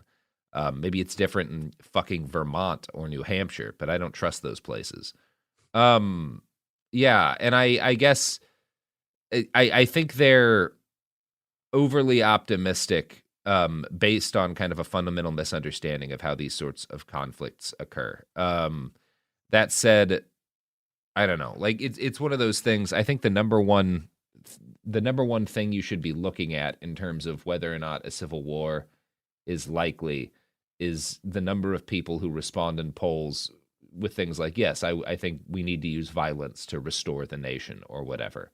That it's not just enough. Like it's not just enough to think that a civil war is likely, because a lot of that's just based on people who don't want one, but are paying attention to the same media as everybody else and are watching the same stuff we're watching and are like, well, this seems sketchy. I think the main indicator is the number of people who respond, yeah, I think it would be awesome to use violence as in order to make America more like what I want it to be. And again, that doesn't mean we'll creep over the point. There's a number of interesting things that have happened on kind of we're headed towards the Civil War side. The number one thing that I've seen recently is the use of paramilitary organizations to kind of choke local civil institutions like school boards. I see that as very concerning and as kind of prelude to the sort of armed mobilizations that you would see on localized areas in any kind of civil conflict. It's the precursors to death squads. So that's the thing that I see on the ground that worries me most. In terms of the thing that I'm less certain about, honestly, like one of the things they note in here in the Brookings article that like the sheer number of guns in the United States is a reason why we might have a civil war, and I agree with that entirely. When you have 400 million weapons in private hands, it increases the odds that they'll be used in some sort of scale. We've also seen historic numbers of non-white people, of like folks who are from marginalized communities, not just buying up weapons at unprecedented rates, but organizing with them. And I'm not really sure how to think of that. There's certainly a way, it could certainly be a very negative development, but it could also be, I think, a big part of what I've seen from the right lately is the sense of impunity. And I think the feeling of being matched in arms is an end to impunity, potentially. Then the big question is like, well, what about the police? And like, well, if the police side with the right against, you know, there's still a number of questions there, and we don't have any clean answers. But I don't know that I think that on the whole, I'm more worried than I was 2 years ago when I wrote It Could Happen Here. But it's not clean. And I think to some extent, I'm a little more worried about something like the Years of Lead in Italy than I am about Syria right now, if that makes sense. I will say one thing about the Years of Lead, which a lot of people talk about the Years of Lead. So the Years of Lead are this kind of like a roughly 10-year period in Italy of I don't know, mass terrorism, maybe escalating political violence with like significant body counts in a way that stood out from the years around it. Yeah, and I mean, the Years of Lead has. I mean, the Years of Lead also. There's a bunch of intelligence agencies involved. And a lot of foreign countries. Yeah, false involved. flag. False flag bombings. Like hundreds of people are being killed in bombings. And I think there's one absolutely crucial difference between now and the Years of Lead. I mean, so partially it's that unlike Italy, we don't have 17,000 intelligence agencies operating in the U.S. and like trying to kidnap and kill the foreign prime minister. But the other thing that's very important is that unlike the Italian left, and really unlike the whole global left of the 70s and 80s, there is no American left wing. I guess you could call it. There's no left wing terrorist tradition, right? The left doesn't do suicide bombings. The left doesn't kidnap people. The modern American left just doesn't do that. And that a big part of what was happening during the Years of Lead was that, sometimes the left was doing this. A lot of times it was the state pretending to be the left carrying out bombings. And that isn't really something that is happening right now, because there's just the left is not in a place where everyone is going, we need to do armed urban guerrilla movements. And yeah, so then that makes it harder to sort of pin things, pin actual urban guerrilla movement stuff on the left, because there's just none of it. Yeah, but I don't think I agree. Years of Left is kind of like a broad strokes comparison, because what I see is more likely is what we're already witnessing on the ground with these right-wing militant groups increases, and they move to the point of kidnapping and executing, and potentially in concert with law enforcement, like doing stuff like in states that have issued harsh laws, banning certain books. You have in a town, local law enforcement and militias go after and grab individual leftists and either kill or imprison them, and conflicts over that. And you have the left increasingly organize and arm as a defense against that, and then a number of armed conflicts, as a result of that, which maybe then proceed to bombings and stuff that's terrorism, or proceed to just more kind of skirmishes that the feds have a minimal response to, and local or state law enforcement kind of tacitly allows. That's kind of, obviously that's not a direct comparison to what happened in Italy, but of course we're a different country. But that's kind of the kind of brush fire conflict I could see cropping up in the very near future in this country. You know what else will start a series of armed gunfights between left and right in American towns? The products and services. Yeah, sponsor the podcast. They're working on it every day. The products and services that support this podcast urge violence on the streets of the United States. That's the Behind the Bastards guarantee, Sophie. We're not doing Behind the Bastards. What show are we? Who are we? Anyway, here's ads. All right. Oh my gosh. Great ad break. We're back. Yeah, what a great ad. I really nailed that transition. Just absolutely banged So it. the next thing that I want to talk about, something that I think has some backing behind it, and something that I think is kind of more silly, is that one of the reasons that this NBC piece by what's his name, Brian Michael Jenkins Jesus made Christ. is he says one of the reasons that we're kind of getting more okay with killing or hurting our neighbors essentially is quote, Americans do fewer things together. Church attendance is declining. Membership in civic organizations and lodges has been decreasing for decades. PTA membership has dropped by nearly half from what it was in 1960s. Bowling leagues have almost disappeared, and a shared national experience of military service disintegrated with the abolition of conscription in 1973. Meanwhile, self-proclaimed citizen militias, driven mainly by far-right conspiracy theories, have surged since 2008, especially in the past 5 years. So, he is wrong, but militias Bowling leagues. Militias have risen, but is that due to bowling leagues? Yeah, Well, I don't think also- it's due to a drop in bowling leagues. I think it's due to the fact that all these guys are terminally online now, and we're watching Fox News for 20 years before that. That is the thing, is that, like, I don't think this guy, Brian Michael Jenkins, understands how the internet intersects with extremism, because he's doing this from a very, like he's acting like we're still in the 70s. And he like that's not how the world works and how like people spend their time. No, people aren't doing bowling leagues, but yeah, a whole bunch of young men are spending and middle-aged men are spending time online, whether that be Discord in a terrorist group chat or that be a Facebook group that's for a militia. And that's where that socialization is happening. And because the internet rewards extremism and the hottest take, it's moving in that direction, even with people who would ordinarily just have historically in the past joined bowling leagues, I guess. But I don't know. It's correlation doesn't equal causation shit. It's wow, less people are in bowling leagues and going to church, and militias have grown wildly. One must cause the other, and it's like, well, no, they're both of those things may have some causes in common. There may be similar factors that are driving both of those things, but they are not caused, like they don't one doesn't necessarily cause the other.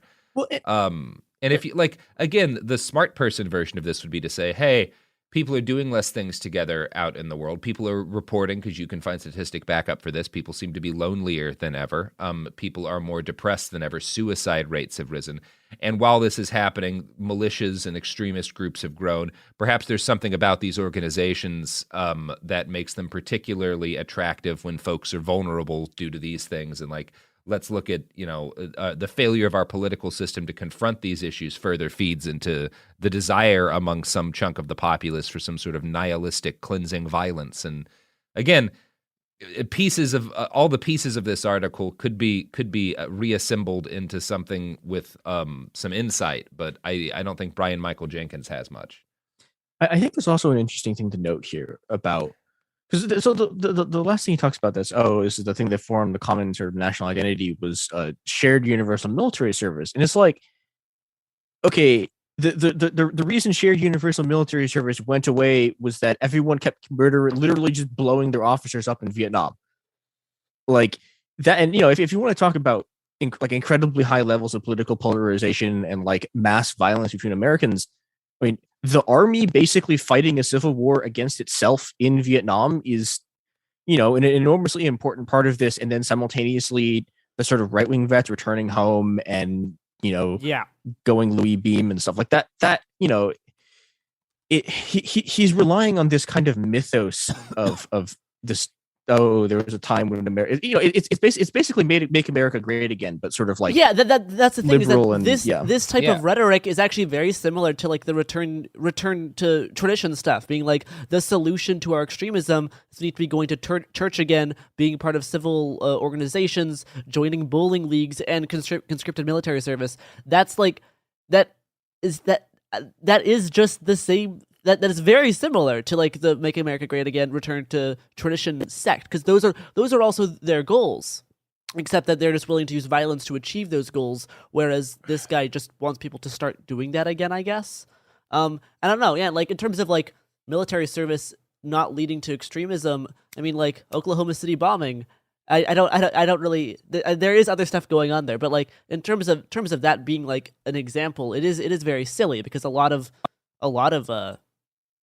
the guys, even inside, our current like 3%ers and stuff, a lot of them have former military service. Yeah. Mm-hmm. So that, I mean, but like, yeah, citizen militias in terms of gaining popularity, but specifically due to kind of overall distrust of the federal government and the type of socialization that being online too much results in, has grown the militia movement a lot.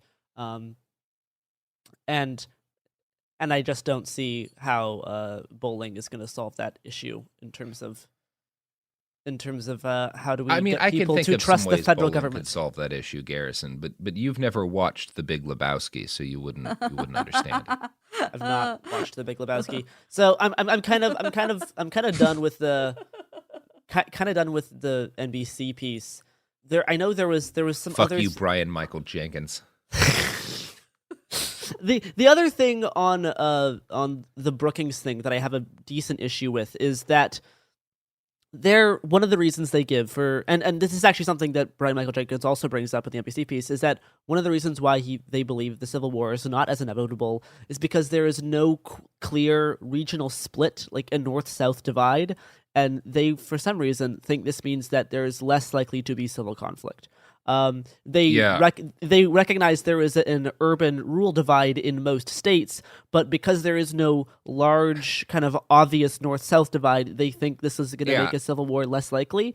And well, the map would really be a pain in the ass, so it probably won't happen. Right, like that's the thing they're thinking is like, oh, if I was have to map this out, it's gonna be too complicated. Yeah. When I read that, I had flashbacks to my first trip to a war zone in Ukraine, where we were like taking Google Maps up to a certain point, and then we had to use like hand-drawn notes because he was like, well, the different chunks of this next like 20 acres that are owned by the separatists as opposed to the government are like, you can't use Google. It'll send you into enemy territories because it's not a clean break, because you had literally suburbs of cities fighting each other, and you still do.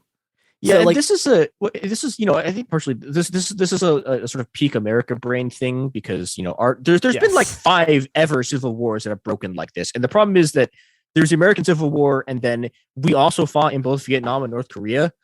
But we just those weren't really civil wars. Yeah. That's the thing. There was fighting between two halves of the country, but it was a proxy for several other countries. Yeah, in Korea's case. That's the thing that like it's the combination of the American Civil War was a very unique civil war, and then the other major things that we think of as like quote unquote civil wars were basically Cold War stuff. And I mean, like there are a couple other like, there have been other examples of like secessionist stuff like that. It's like, I mean, in any civil war, like, there's a lot of other countries that get involved. In the U.S. Civil War, there was a significant amount of that sort of fighting. Yeah, and even in the U.S. Civil War, like there are just like towns in the middle of like Confederate territory. They're like, no, fuck this, we're not going over. But people have this just like incredibly myopic view of what a civil war is. And it's like every other civil war that's been fought in the last like 50 years has been just 7,000 factions, like neighborhoods fighting each other. I don't know. It's just incredibly frustrating to watch these people not understand this. It's very America brained, and it's very sad, because I'm going to read a quote that's going to make us want to purge our ears. There are urban-rural differences within specific states, with progressives dominating the cities while conservatives reside in rural communities. But that is a far different geographic divide than when one region could wage war on another. The lack of a distinctive or uniform geographic division limits the ability to confront other areas, organize supply chains, and mobilize the population. There can be local skirmishes between different forces, but not a situation where one state or region attacks another, which is complete nonsense. And that's not how, like, it's like they don't understand that guerrilla fighting exists, and they don't understand how the whole part about organizing supply chains and mobilizing the population, like, that is just another way to fight a war, is by exploiting that specific thing. Like the fact that cities are so isolated, and lack lack a whole bunch of resources, and the fact that rural areas are isolated in a different way and lack separate resources, that is not something that makes a civil war less likely. That just makes it more complicated. Yeah, and makes it more of a pain in the ass. Fighting over Amazon fulfillment centers and the like. Yeah, like it is ridiculous. Saying that it's far different from a geographic divide that one region could wage war on another. It's like that. No, you're just saying something that is just completely wrong, and like you have not studied any type of like urban conflict whatsoever. Yeah, and I think there's an important thing to understand here, which is that regions, like, in a civil war mostly, it's not that regions wage war on each other. Yeah, it's not it's that regions don't do movements. Regions don't do the fighting. Fight. Yeah, like regions aren't the things that are fighting. It's the people in areas, and people can move around, and people can block off access to areas, and like it's a super weird way to think about things. And it's the fact that if this is something that like the Brookings Institution is if this is what they think on this topic, that's a pretty sad indicator for what a lot of people, how like a lot of mainstream liberals are going to view the possibility of any type of civil conflict. And I don't know, maybe they feel very secure in their cities, which is a weird thing. I've not felt that in years. Yeah, and I think the other thing that's very weird about this is that so a lot of the people writing about this are counterterrorism people, right? And the counterterrorism, counterinsurgency people, it's weird because they used to understand this, like like a lot of because like in the 20th century and in even sort of the early 21st century, like the sort of standard like guerrilla insurgency doctrine was some variation on the like Maoists fish in the sea, like surround the cities with their like rural areas, et cetera, et cetera, et cetera.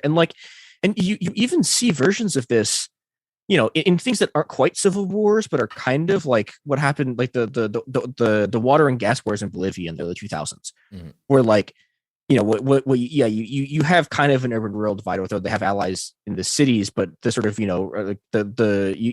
have a bunch of rural indigenous groups that literally just, they blockade every road in the country and then starve the cities out.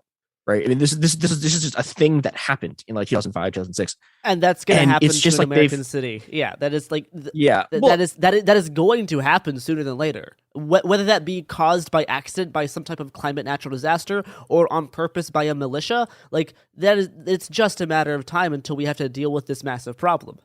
Yeah. And it's like, I've been reading recently about Uruguay and what happened with them in like the 70s when their dictatorship took over. And they had a left-wing group that was like very much engaged in kind of a lot of acts of poetic terrorism, like, robbing banks to steal paperwork that they would then hand over to like somebody to reveal malfeasance within a company, or like stealing trucks of food, going to like some big wealthy Christmas party and redistributing it in poor neighborhoods. Pretty rad stuff. And one of the ways in which the new incoming dictatorial regime cracked down on them is they deputized like 10,000 chuds and gave them guns and sent them in with the army. And I was like, yeah, I could absolutely see shit like that happening. Absolutely see that happening. Yeah, like if there was some sort of uprising in a liberal city, there's rural areas around them filled with chuds. There is precedent for police doing that. Mm-hmm. They have done it within our eye shot, Garrison. Yes. Like on small scales. Yeah. So I think we'll have one more break and come back and talk about a hedge fund. Oh fuck! I love hedge funds. Let me get my hedge fund shirt out. The shirt that I wear when talking about hedge funds. All right, I have my hedge fund shirt on. As you can all see, it's a picture of Ringo Starr filleting himself. I don't know why that's my hedge fund shirt. I'm sorry, Garrison. I don't know either, but I love the Beach Boys. Anyway, so yep, thank you. Perfect. Nailed it. Should we talk about this hedge fund guy? Yes, I do want to talk about this hedge fund guy because this is when someone with this much money is talking about this. One, just for fun, right? He's doing this just for shits and giggles. Funsies. Yeah, he's doing it for shits and giggles, and he wrote a book kind of on this topic. And he proposed one solution. He came up with one thing that'll prevent us from entering a civil war, which shows how smart these hedge fund people are. Yeah. But first, Chris would love to. I would love for you to explain who this dude is. Okay, so Ray Dalio is a hedge fund manager, and he is. So he runs Bridgewater Associates, which is one allegedly of the world's largest hedge fund firm. Yeah, it depends how you define everything, but yeah, it's a very large hedge fund. And this guy is weird by like venture capital standards. So the Bridgewater's whole thing is that everyone in the company is constantly surveilled at all times, and anyone else within the company can look at what anyone else is doing. It's supposed to be this like, it's like total transparency, and what it actually means again is that like you can look at like fucking what any of your colleagues like also working at this place is doing just fucking at their day job. You can see all their records, you can see everything they're looking at. And the other thing that he's known for is that he doesn't trust anyone else to like run the hedge fund after he retires or dies. So he's trying to build like a cybernetic version of his brain to keep running the hedge fund. like other hedge fund weirdos think this guy is fucking wild. And he's a time, and he runs one of the world's largest hedge funds. It's great. It's amazing and good. We give these people this much money to control. So I will say, when it comes to his actual analysis of like whether or not it's likely, I don't particularly disagree with anything. Yes. Yes. It's broadly reasonable. Yeah. Looking. Yeah. For one, he's just doing this because he thinks it's fun. He has enough money. He's going to survive whatever. But yeah, he's also, I mean, part of why this is fairly credible is if you're good at this, it means that you have one actual talent, which is judging risk. Yeah. And I think he's probably pretty good at judging risk. Yeah, so he said that he believes there's like a high likelihood that a civil war or something resembling it will break out within the decade. 30% is the number he gives. It's the number he gives, and then let's see. Yeah, he said there's also he gave a quote that he says it's we're in a high risk position right now. And yeah, he talks about the different kind of reasons why he believes so in this book, most of which are like pretty reasonable in terms of like in terms of like looking at a population and the various like polarization between politics and culture and all this kind of stuff. But the solution that he gives to this is that we should make a formal judgment for quote unquote close elections and have the losers respect the outcomes. And then once that happens, the order is going to be like restored and respected, and then we will avert a civil war. So he thinks that a civil war will probably be like enacted by some type of election dispute, which that is actually very reasonable. In terms of what happened in our last election, if there's like a big election dispute, that could absolutely spark some type of conflict. But the idea that we can avert a civil war by just having an organization to judge close elections is like, but that's not going to solve that problem, bro. Like that's not gonna. If you do that, that's not going to solve the close election problem. That doesn't. Even if you do it, that won't be a solution. And I will say, like, as I'm saying. Credit where minor credit is due. Ray Dalio is in fact right that the difference between 2000, which is when the last time someone actually literally stole an election, happened, where Bush openly rigs the election. It's incredibly obvious. There's like 6 ways he does this. Everyone knows it's happening, and the reaction is everyone just kind of shrugs because they're like, "Oh, the Supreme Court's legitimate." Compared to both 2016 and 2020. Which, there's been an actual break there. It's just that I don't know. Maybe I think it's almost just like a lib brain thing where it's like you think that if you have an institution that sets down rules, this will make everything okay because everyone will obey it, and that's just not where we are anymore. Yeah, I mean, there was just a poll that came out recently that showed like Americans' trust in the military has fallen to its lowest level ever registered, and like that was kind of the one thing left that most people felt positively about. Not to say that that's even a good thing, but just like there is such a complete fucking lack of faith in institutions across the spectrum in the United States that it's like how.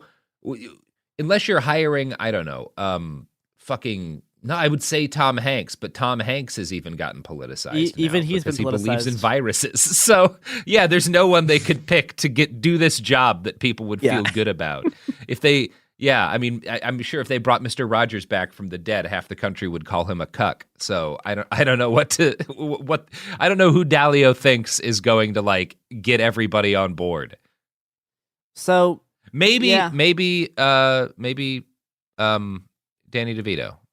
Danny DeVito might be able to do it. Well, I think if we put all of our hope in Danny DeVito, that is a better solution than what any of these articles have put out. It beats the Supreme Court. it beats every other quote unquote solution shit out of the Supreme Court. That these articles have posited. Bob Odenkirk brought Twitter together that one week. Maybe we could try him. Yeah. With respect to the Supreme Court, if you just picked 12 random people off the street and were like, "You're the new Supreme Court," I would feel fine about 12 random people. Yeah, it'd be great. No, that's the thing. It's like I am all for it. The term isn't a democracy. I forget the other specific term. Yes, almost. I forget exactly, but it's when a government is not composed of elected leaders, it's composed of a random selection of people, and they make decisions, and then the decision's over, then we get a new selection. I'm all for that model of government over almost any other. It sounds way better than what we have. Yeah, yeah. So that is the three pieces I want to talk about: the independent piece on the hedge fund, Brookings Institution on the Civil War, and then. Brian Michael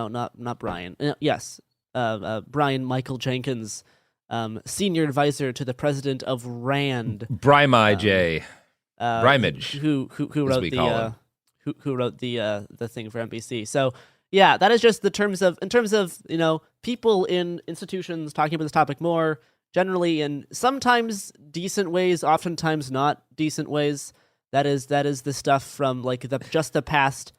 Between the past week to month of people with big salaries talking about the Civil War, or in terms of the hedge fund guy, not a salary, just billions of dollars. Yeah, just billions of dollars, and thinking it's neat. I don't know. Every time one of these comes out, I get tagged by a bunch of people, saying like, "Robert, it's the thing you were talking about. Other people are talking about it," and I don't know. I don't like that this is the thing other people are talking about that I've been talking about, as opposed to mass Zeppelin transit or something more fun. Yeah, these people could dedicate their resources to something more manageable for them, and because they don't have a good grasp, especially the Brian Michael Jenkins guy has no grasp on how extremism works. No. And it would be better if they dedicate their resources to something else, but this is the world we live in. It would be better if perhaps Brian Michael Jenkins dedicated his efforts and his platform at NBC to looking into Mr. Dario and whatever the fuck he's been up to. That might do more. Terrifying, man. He'd just get Panama'd. He would absolutely. Brian Michael Jenkins would get Panama'd so fucking quick. All right, He'd be the Panamaniest motherfucker in journalism. Just like not even downtime before that car gets bombed. As he's talking on air. Okay, Brian Michael Jenkins is 79 years old. So it wouldn't be hard to stop him. Yeah. I'm just no. Just Dario, thinking, that's like a 10-minute job. I'm just thinking like Brian Michael Jenkins, he's quote unquote an American expert on terrorism and transportation security with 4 decades of analysis. I'm like, this is why he doesn't understand modern extremism. It's because he's still thinking in the 70s mode. That's I'm sure 90% of his thoughts on terrorism are just him rehashing opinions about like Hezbollah in the 80s. Yeah, all of his stuff is super dated. So that's right. I said that previously, is that he still views terrorism as it was in the 70s, and this is why. So that's great guy. That's cool. Him. Anyway, that wraps up our show. Watch out for the one Brian Michael Jenkins prediction I do think will happen is that there's a decent chance we might be back in assassination territory, because it has been a long time since that has happened. It has been a hot minute. And definite decrease in bowling leagues. Well, it keeps happening in the UK. Yeah, I was meaning specifically in America. Well, yeah, that's what I'm saying. Is like we're not that far away from them in terms of like things happening. Yeah. So I'm kind of surprised it hasn't. I think it's probably just because maybe American legislators are all much more concerned about assassination because guns. So people like our elected leaders take more precautions than British ones did. I don't know. Maybe. I don't know either. Well, speaking of assassinations, you can follow us on Twitter and Instagram at HappenHerePod and Cool Zone Media. Mm-hmm. If we go missing, it was Ray Dalio. If we go missing, it was Ray Dalio. Yeah. Goodbye, everybody.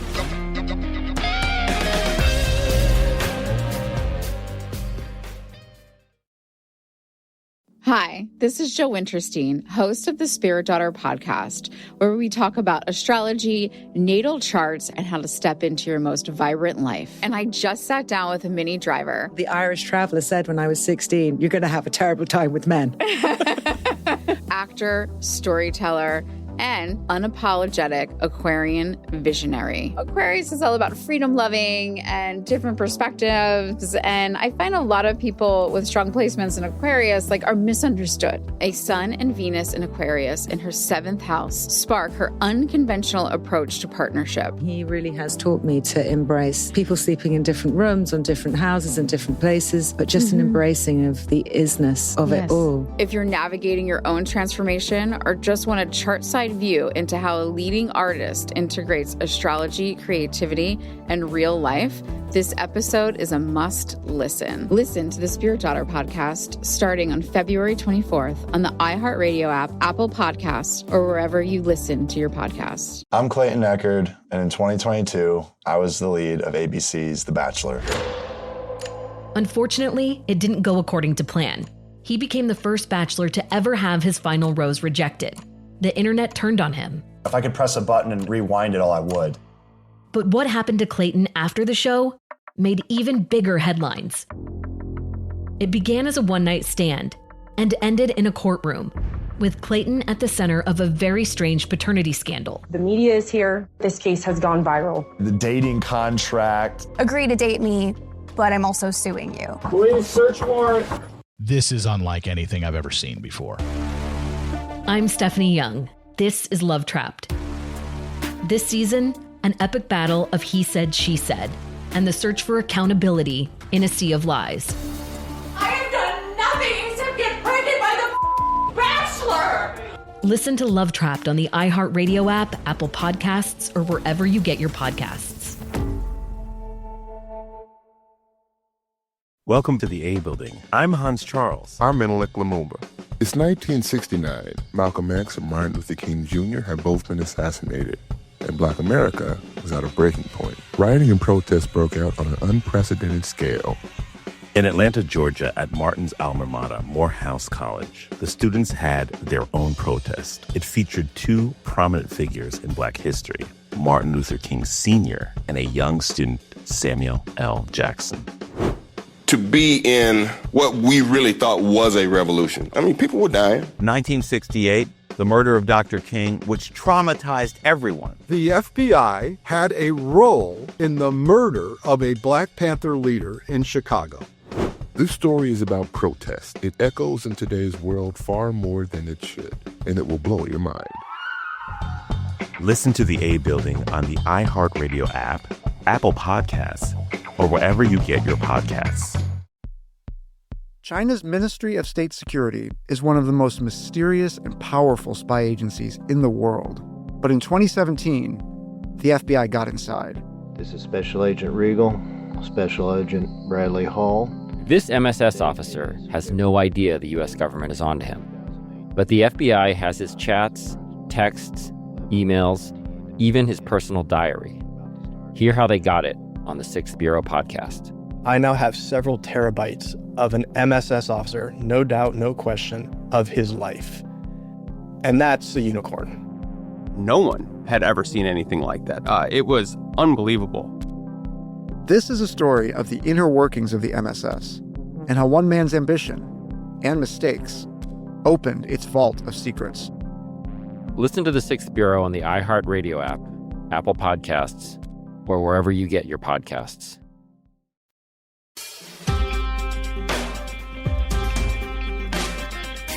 Welcome to It Could Happen Here, a podcast. Yep, I can say it. A podcast. That's what we're doing, and it's about how things are kind of falling apart sometimes, or at least it feels like it.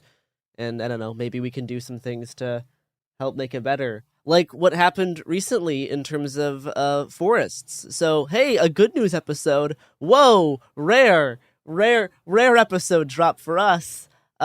We got some good news. So I'm going to be talking with Sam, who was on a previous episode discussing a forest defense, about an update on all of the things that we were talking about a few weeks ago.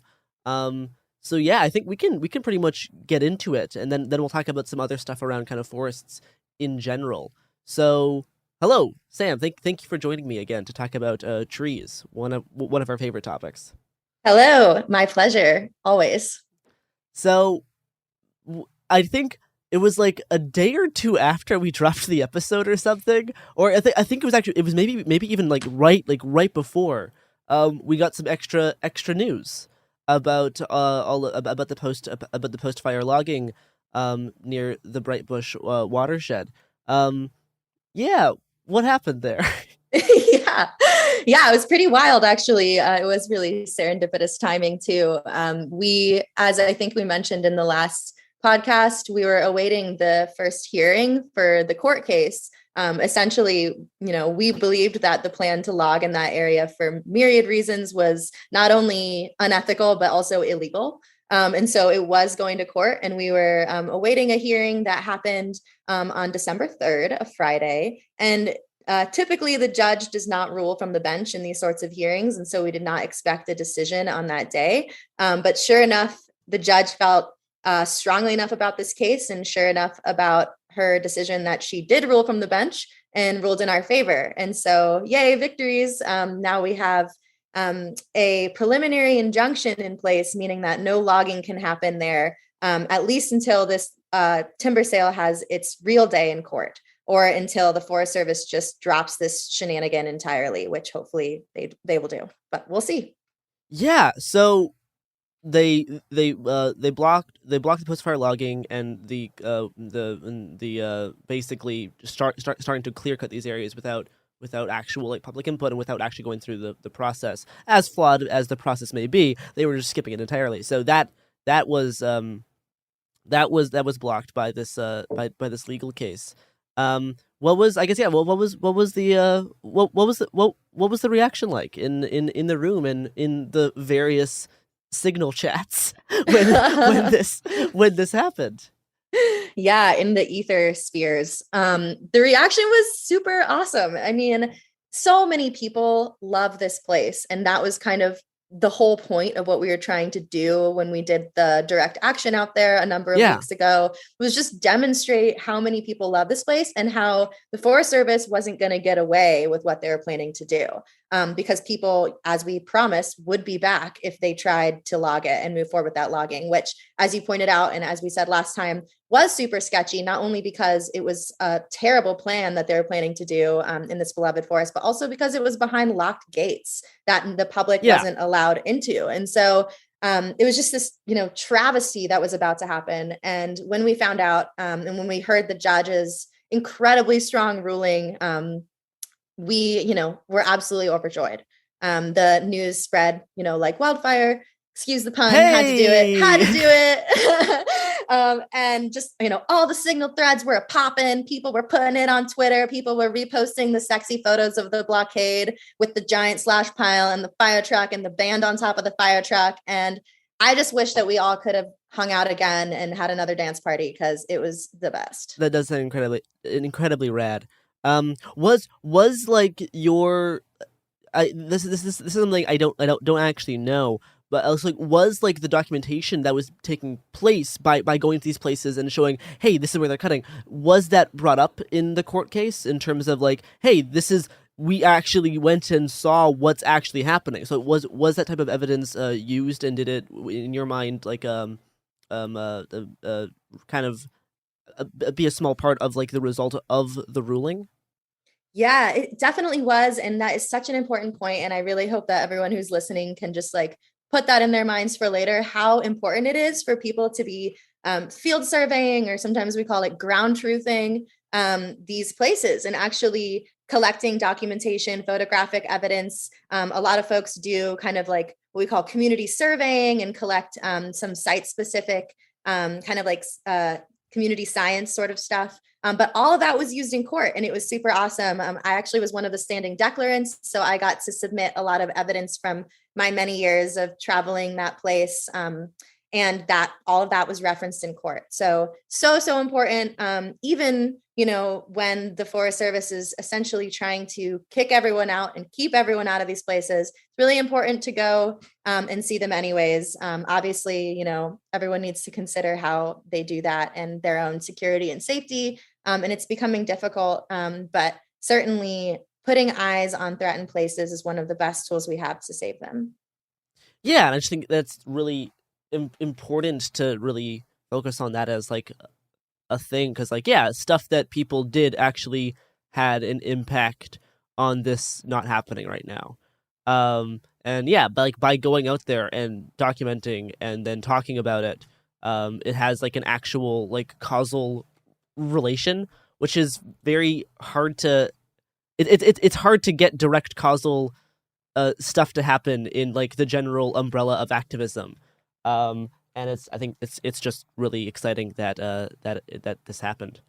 Yeah, that's so true. It does feel in the general umbrella of activism really hard to point to things that we do that are actually making an effect. And this is totally one of them. I mean, when, if and when this case does have its day in court, outside of the preliminary injunction itself, I am sure that so much of that evidence from all the folks who've been traveling there and documenting it will be used. We documented, so many green living trees in places the Forest Service said were dead. So many like unused roads in places the Forest Service said they needed to log alongside these roads because they're so trafficked and they're posing a safety hazard. And so it's basically like, the best way to expose their gaslighting and lies is to just go document what's there. Yeah, because a big part of their ability to do this is utilizing deception in terms of like and utilizing like non-information. Like they're just not talking about the stuff that's actually happening, or they're doing like white lies to make it sound better. So they're lying about the type of like the type of sales that they're doing with these trees and like how they're classifying the trees that they're logging to like get it past all of the loopholes, but they're not actually like that's not actually reality. They're just changing the terms to make it fit what they want. So like as soon as you start looking into this stuff, it gets very sketchy because they're just lying about a lot of this stuff. So like if you're like listening and be like, oh, these people just love trees. I'm like, yes, we do love trees. But like the actual thing that's going on is like they're lying about the types of damage that's being done. They're lying about what areas this is happening in, all to just rack up more timber sales. Like that is what's actually happening.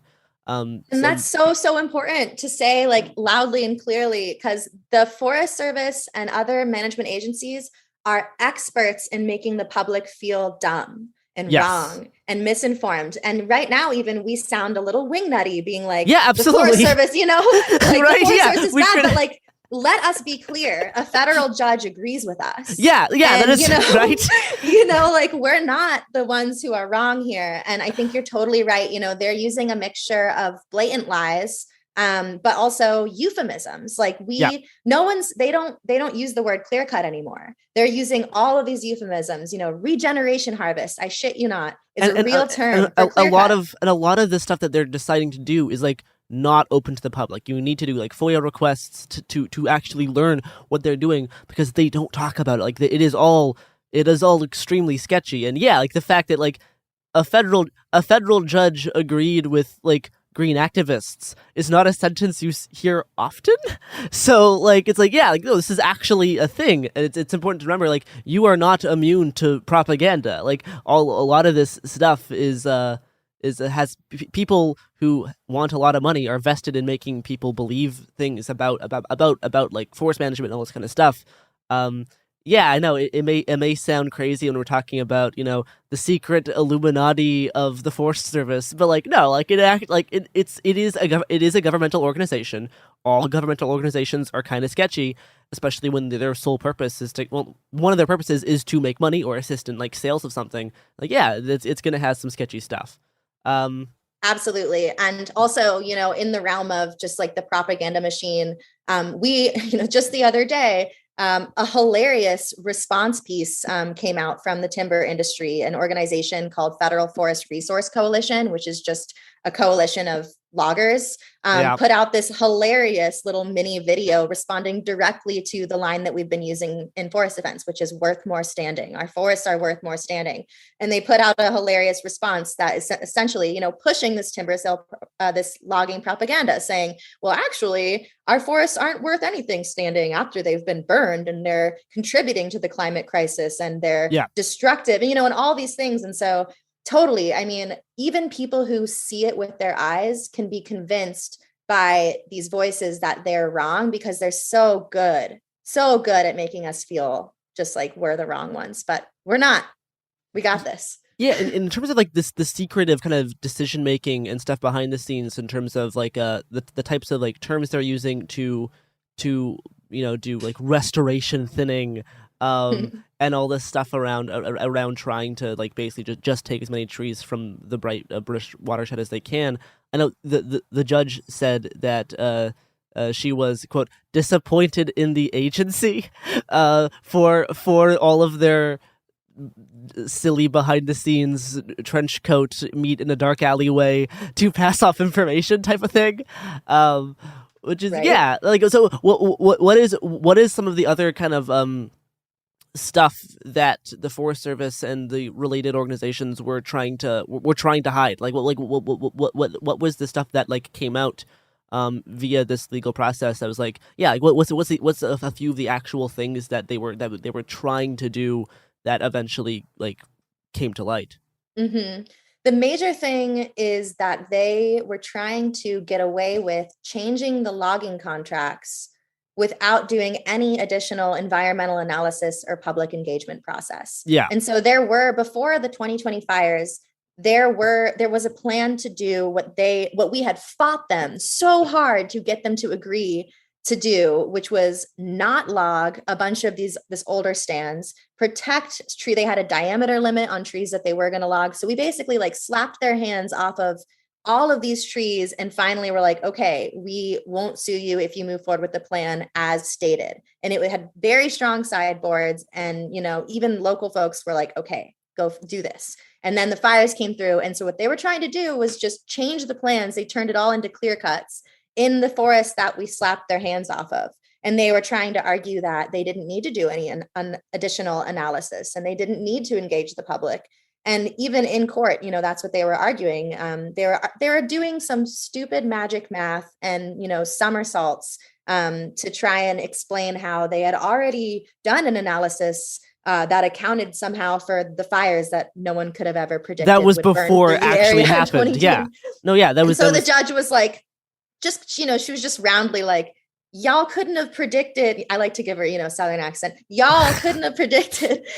Judge Aiken, from the South. No, you couldn't have predicted, that the fires were going to burn through. And so there's no way you could have done analysis for fire that you didn't know was going to happen here, you silly little beasts. But she did talk to them, as if they were just naughty little children, which I loved to hear. The disappointed in the Forest Service was a major move. And I think the other one that came up is just, the Forest Service was arguing that they needed, quote, need to do this logging for restoration, for economic recovery, and to prevent future wildfires from severely burning in the area.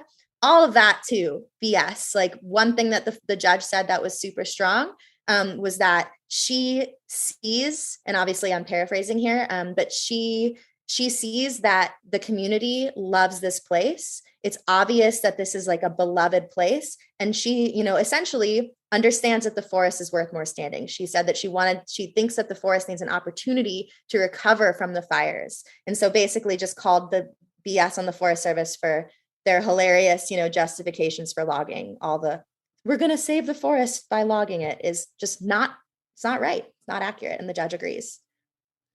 Yeah, I mean, I'm very, very excited about this ruling and what it means for the future, and at least postponing this until if the lawsuit is going to go through, or if they're just going to drop this, which they also very well may be. They might decide to focus on another part that they just don't tell anybody about and start doing it there, and then we'll start this again. But for this particular area, that is very exciting. And yeah, it is rare for a federal judge to agree with people on this topic. Now, I want to talk about a few other kind of stuff around like forests, and how these kind of types of things work. I did get an interesting comment, which I totally agree with, in terms of like how propaganda works in this department. And how logging towns operate, or how like towns became logging towns. How like they're basically able to convince local populations that logging is like good, because like they're gonna move into this town, they're gonna restore the town because they're gonna bring in new money through like a logging industry.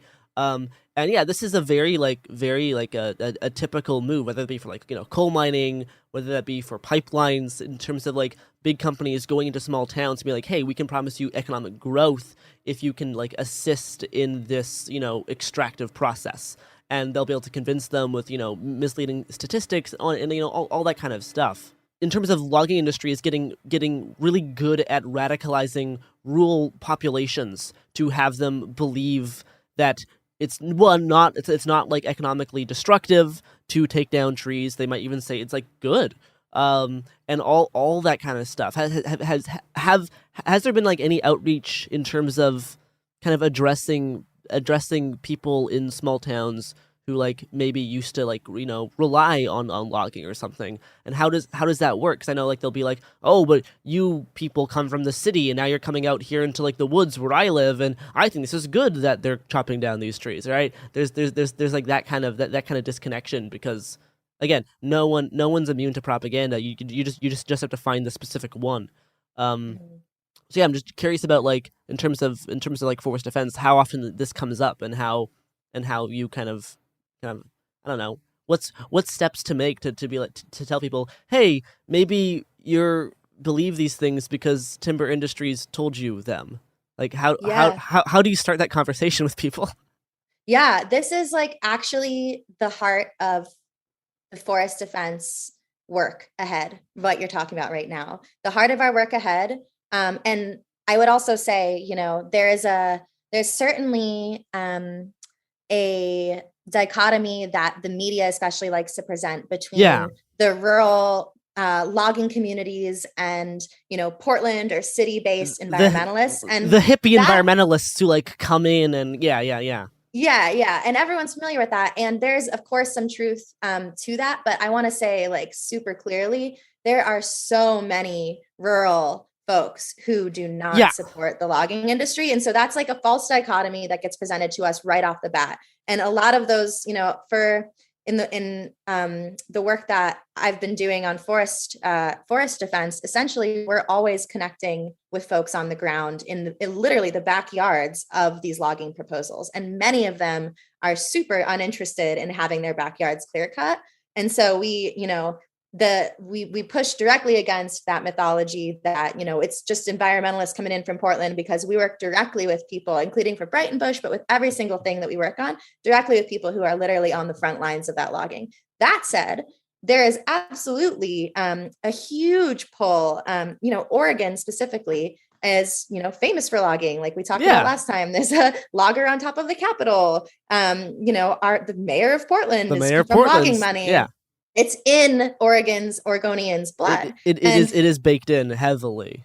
Yeah. And for rural Oregonians, there are economic realities where in some cases, some counties benefit from logging in their totally from the logging industry. Their schools are tied to logging money. And there's, in a lot of ways, a narrative that is not really accurate anymore, but has like an element of nostalgia to it, like, logging towns and this old story about how things used to work with small family logging. That's not how it is anymore. But that narrative, that like nostalgic narrative carries on into a lot of communities. And so the way that I like to cut through that for people is by making it really clear that there is a difference between small, family loggers of lore and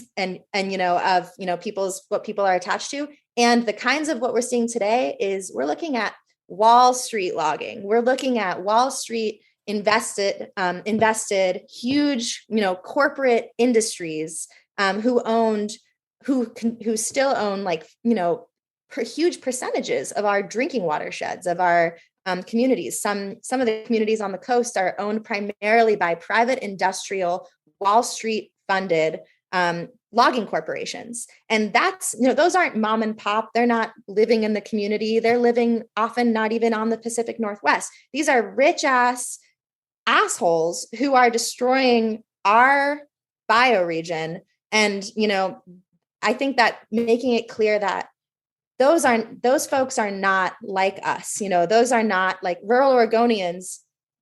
Those are not your friends. Those are not, your pals or your neighbors. And just cutting through that narrative that like, oh, logging communities, loggers are your friendly neighbor. Actually, no, loggers are Wall Street, investment corporations, rich, moneyed people who are doing this destruction, and just kind of like breaking that, I guess, like that attachment that people have to this idea that's just not a reality anymore. The reality is that people who are for logging in rural communities they have a lot more common with those of us who are fighting logging than the actual people doing the logging, if that makes sense. Like, there's a lack of understanding of what the logging industry actually is. It's like back to that nostalgia. Like, people who are against logging in rural communities, often genuinely do not realize that this is Wall Street, and like, who's doing this logging. They're still thinking it's their, neighbor or their friend. And it's, these stories. But, the reality is that, this is corporate timber owners who are maximizing their financial gain by buying out small landowners all over the place, ensuring that they aren't taxed by lobbying heavily in the government. So they don't, have any sort of taxation that then goes back to benefit our communities. Don't even get me started about how many taxes the timber industry skips out on that could actually benefit our communities and our schools and our libraries and our fire departments, but aren't. And then they're adopting exploitative labor practices. Basically, the contracted workers who are in the logging industry right now, who are doing the logging and hauling and reforestation, so-called reforestation, planting of monocrop plantations, they are experiencing flat wages and declining work quality conditions. Meanwhile, while the corporate timber firms are expanding their profits and, getting more wealthy investors. So that is the reality of the timber industry. These are not, your friendly neighborhood loggers anymore. So a few other points I wanted to bring up kind of on forest itself. Someone said something about how we talked about like old growth, and I guess they think that we said that all forest in this area is old growth, and that's not something we actually said. Old growth is a specific term that means a specific thing, and yeah, regardless of it being old growth or not, they still shouldn't be cut down. So I'm not sure why this point was really raised, because we didn't. I don't think we did say that every tree in there is old growth.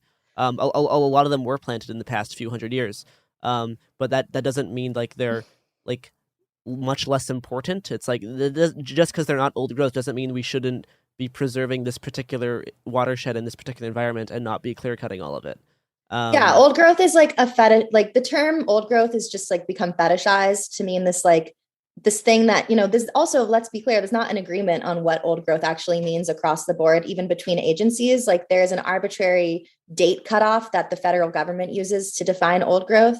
But obviously, if you walk into a forest stand, there's a healthy old growth stand is complex in terms of age diversity. There's going to be old growth individual trees. There's going to be a lot of younger trees. There's going to be horizontal and vertical diversification. Like, old growth is complicated. It's messy. But the whole point is like, you're right. Like, it doesn't actually matter if it's like, quote, in the small, narrow category of what the Forest Service would define as old growth. If it's a forest that's been around for, 100 years, or even, I would argue if it's a forest that's over like 70 or 80 years old, what are we doing cutting that down? That forest, especially now. Yeah. Especially now, that's storing so much carbon safely in the ground. And also by that age, it's had the opportunity, to become more diverse than these like monocrop plantations that we're seeing younger forests. So I would argue any forest that's not a monocrop plantation, a young monocrop plantation, should absolutely not be clear cut. It's just an inappropriate activity to do in native forests. And speaking of clear cut, there was another comment was about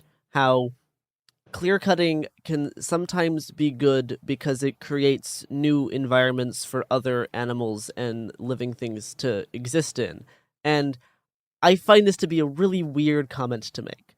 I don't quite understand this like kind of idea, because yes, of course, if you cut down a forest, you are creating a new environment, but that's not where that environment should be, nor is it where it is. It's like if you erect a whole bunch of concrete skyscrapers where a forest used to be, yeah, you're also making a new environment. But I would say we probably shouldn't do that, though. I don't. That's not a good thing. Same thing with like the people obsessed with like putting solar panels in the desert. Like the desert's an actual like environment. Like there is reasons for why deserts need to exist, and that have its whole a whole environment and a whole I forget the word, but like it has an entire system of living things that exist there that should.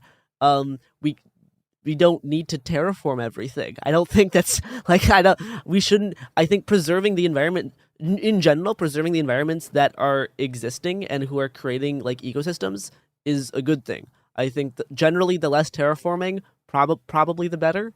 At least right now when we're dealing with a massive like looming climate crisis that's caused by us terraforming the earth. Maybe we should not do that as much. Yeah, we could call that a general rule. Like, no more terraforming, y'all. Just leave it. Let's just pause. Let's pause for a bit. We just address some other things. But for real, though, whoever wrote that comment, I mean, that is a timber industry talking point that I hear all the time. Right? That is literally, and whether they meant it or not, this is how the timber industry gets us. They're real good at this. This is their, nice sounding talking points that we rebut all the time. Not just in media, but also in court.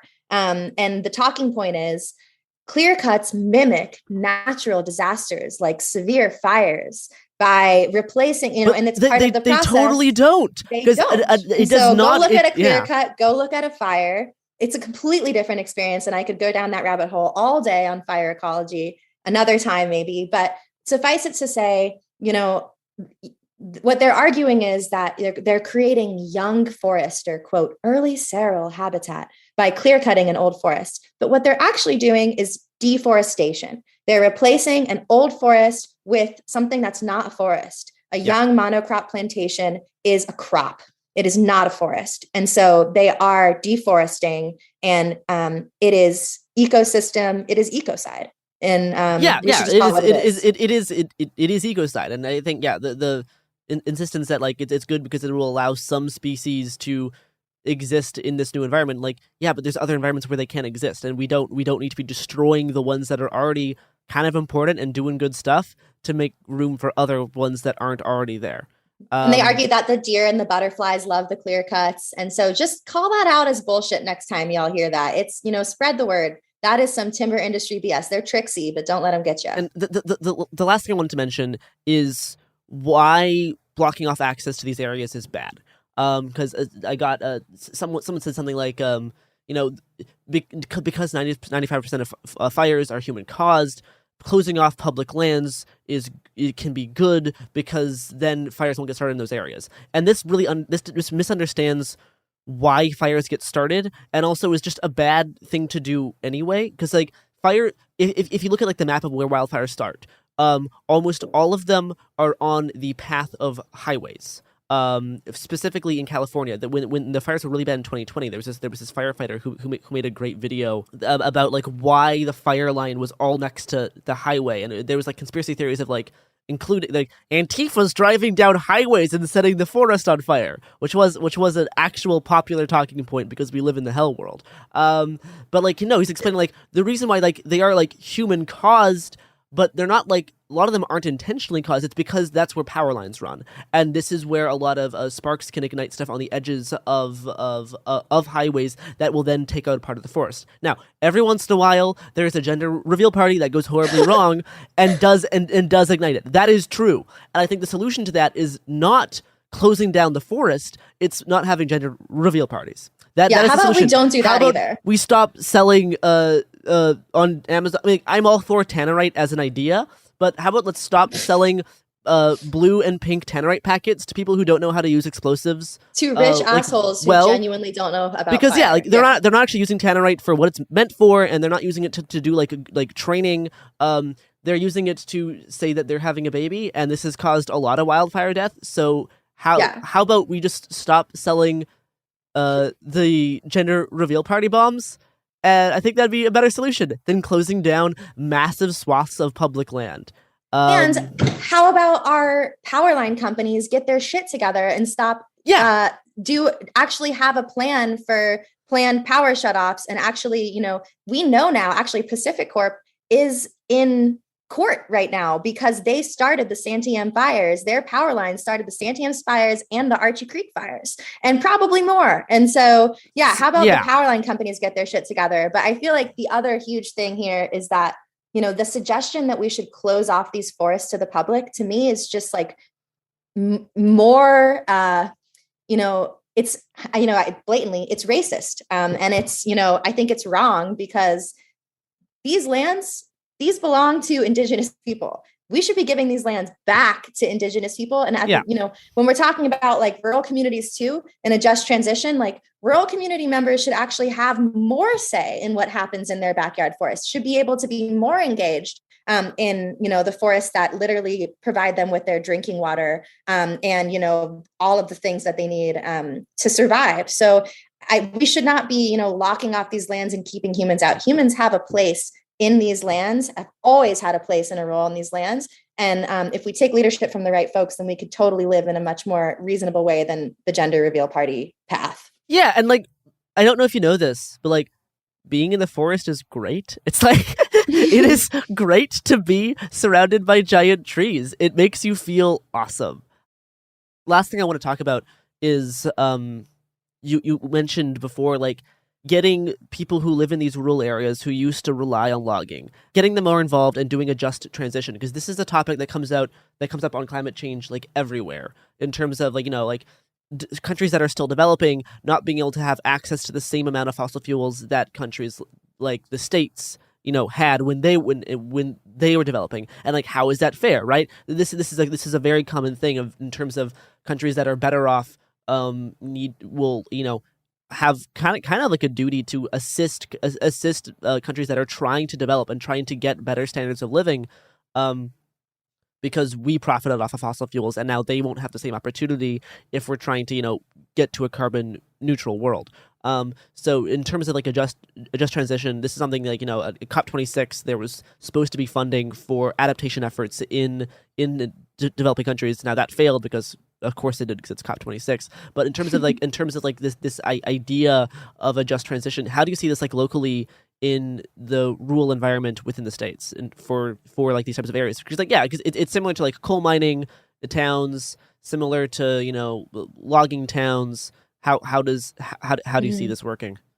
Yeah, this is something I think about so much. And we actually put out a platform called A Green New Deal for Our Forests in the Pacific Northwest that talks like all about what a just transition could look like for communities. But I mean, this is a dream. And I think it's like a really inspiring path forward, because what it means is that, we're not saying to end logging, and we're not saying that rural communities basically need to like stop existing and getting funding from logging. What we're saying is that rural community members, that nostalgic dream that people are clinging to, we actually want to have something in that regard. We would like people to, engage with and interact with their local forests. Now that shouldn't look like clear cutting them, because that's irresponsible and that doesn't benefit local communities or, benefit a future. But that could look like restoring these young monocrop plantations into complex, healthy forests. It could look like bringing fire back onto the landscape with prescribed fire and cultural burning, taking lessons from Indigenous folks who are doing that work.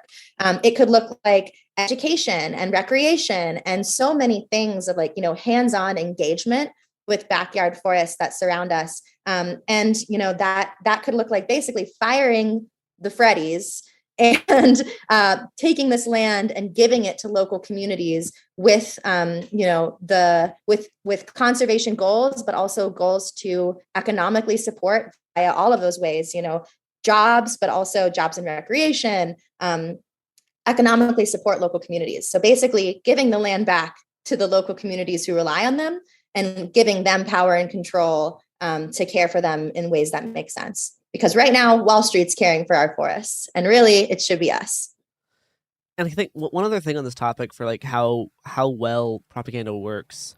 When I was at the Stop Line 3 protest camps last summer, in terms of like how do corporations get towns to start supporting these ideas, and how do they like foster this hatred of environmentalism?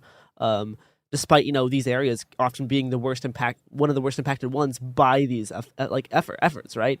They're chopping down forests near where this town is. Pipeline is going next to the town. If it leaks, it's gonna cause all this problem to their water supply and stuff. But how they do it's the day of the direct action to block off the pipeline, Enbridge was sponsoring a town fair in the little downtown area, and it's this super surreal moment of being oh, this is I've read this happen in comics before. This is one of Lex Luthor's favorite things to do. Is he'll go into this small town who's gonna start this evil lab at, and he'll fund this small town event thing. And I've seen this before in so many superhero comics. I've seen this trope, and now I'm just living it. You're just watching it happen. You're driving past the town to go block a pipeline, and then you see Enbridge with a little stage and a little fair, and everyone in the town's dancing, and they're giving out free drinks. I'm oh no, this is hearts and minds, baby. Yeah, you're living the thing. So a lot of it's about this idea of reinvigorating the spirit of the town and injecting new life into it. So this is a new one for they're putting a pipeline down, but it's the same thing for old coal towns, old logging towns. So these corporations will come in, make the town more active again, start putting on events, make it feel more of a place, and then that gets, so the company gets associated with positive changes, right? So then people who live in the town is oh yeah, Enbridge is doing all these good things for my town. That must mean they actually are gonna care about us here and help us out. Meanwhile, these people from all around the country are driving through and trying to block the pipeline, and the police are driving everywhere now. It's all this chaos, right? These stupid environmentalists, they don't understand how this is gonna, we're creating so many jobs here, which they actually didn't. Enbridge outsourced most of the jobs out of state, but they lied about the type of job creation, all this type of stuff. And this is a very common thing.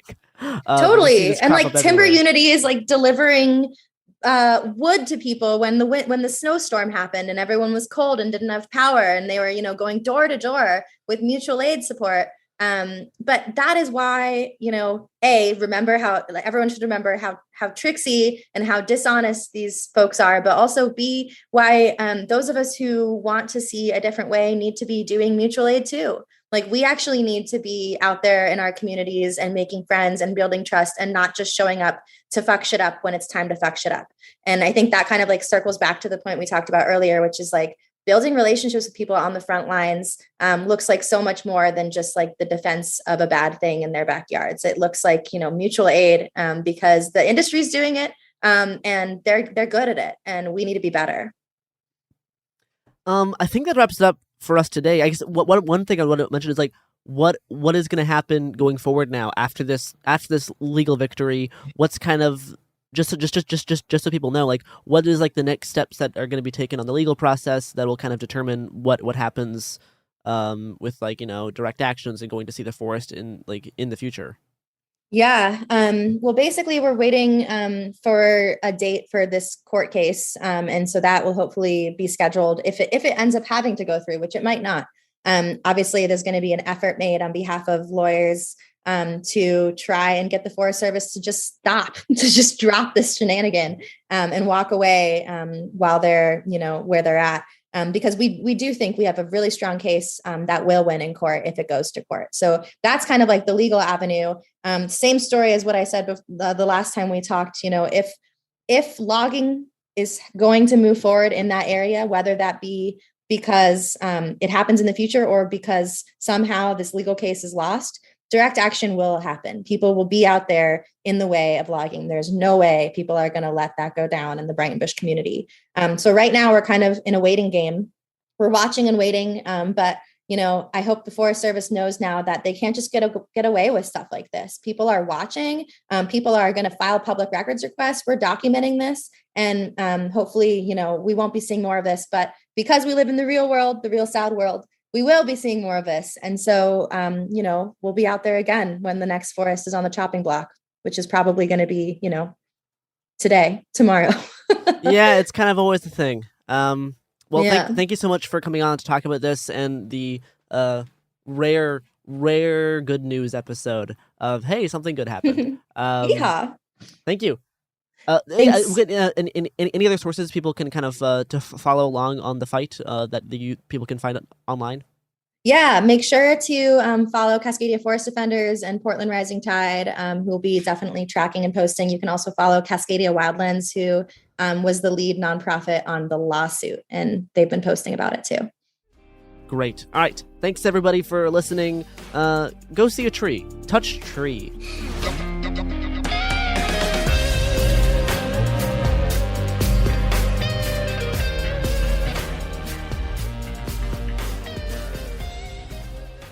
Hey, we'll be back Monday with more episodes every week from now until the heat death of the universe. It Could Happen Here is a production of Cool Zone Media. For more podcasts from Cool Zone Media, visit our website, coolzonemedia.com, or check us out on the iHeartRadio app, Apple Podcasts, or wherever you listen to podcasts. You can find sources for It Could Happen Here updated monthly at coolzonemedia.com/sources. Thanks for listening.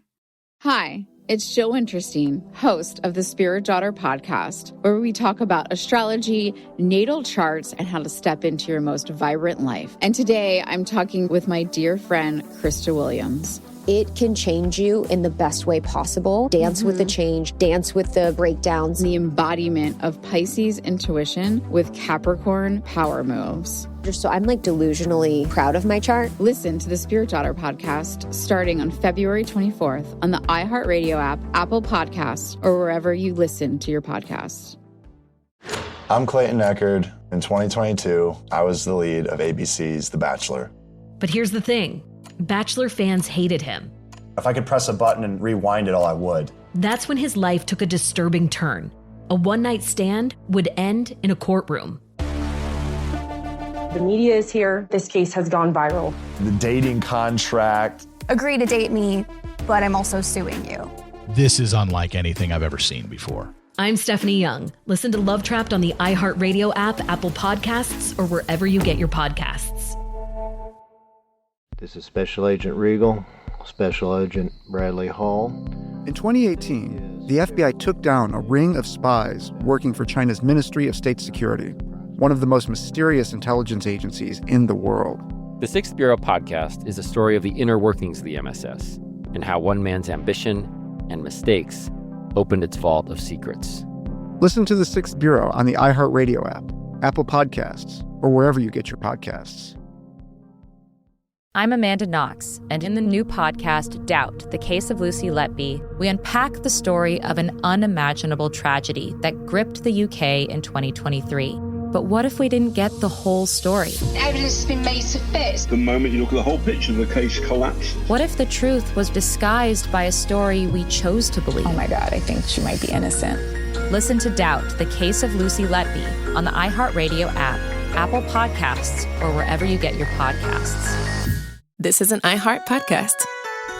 Guaranteed Human.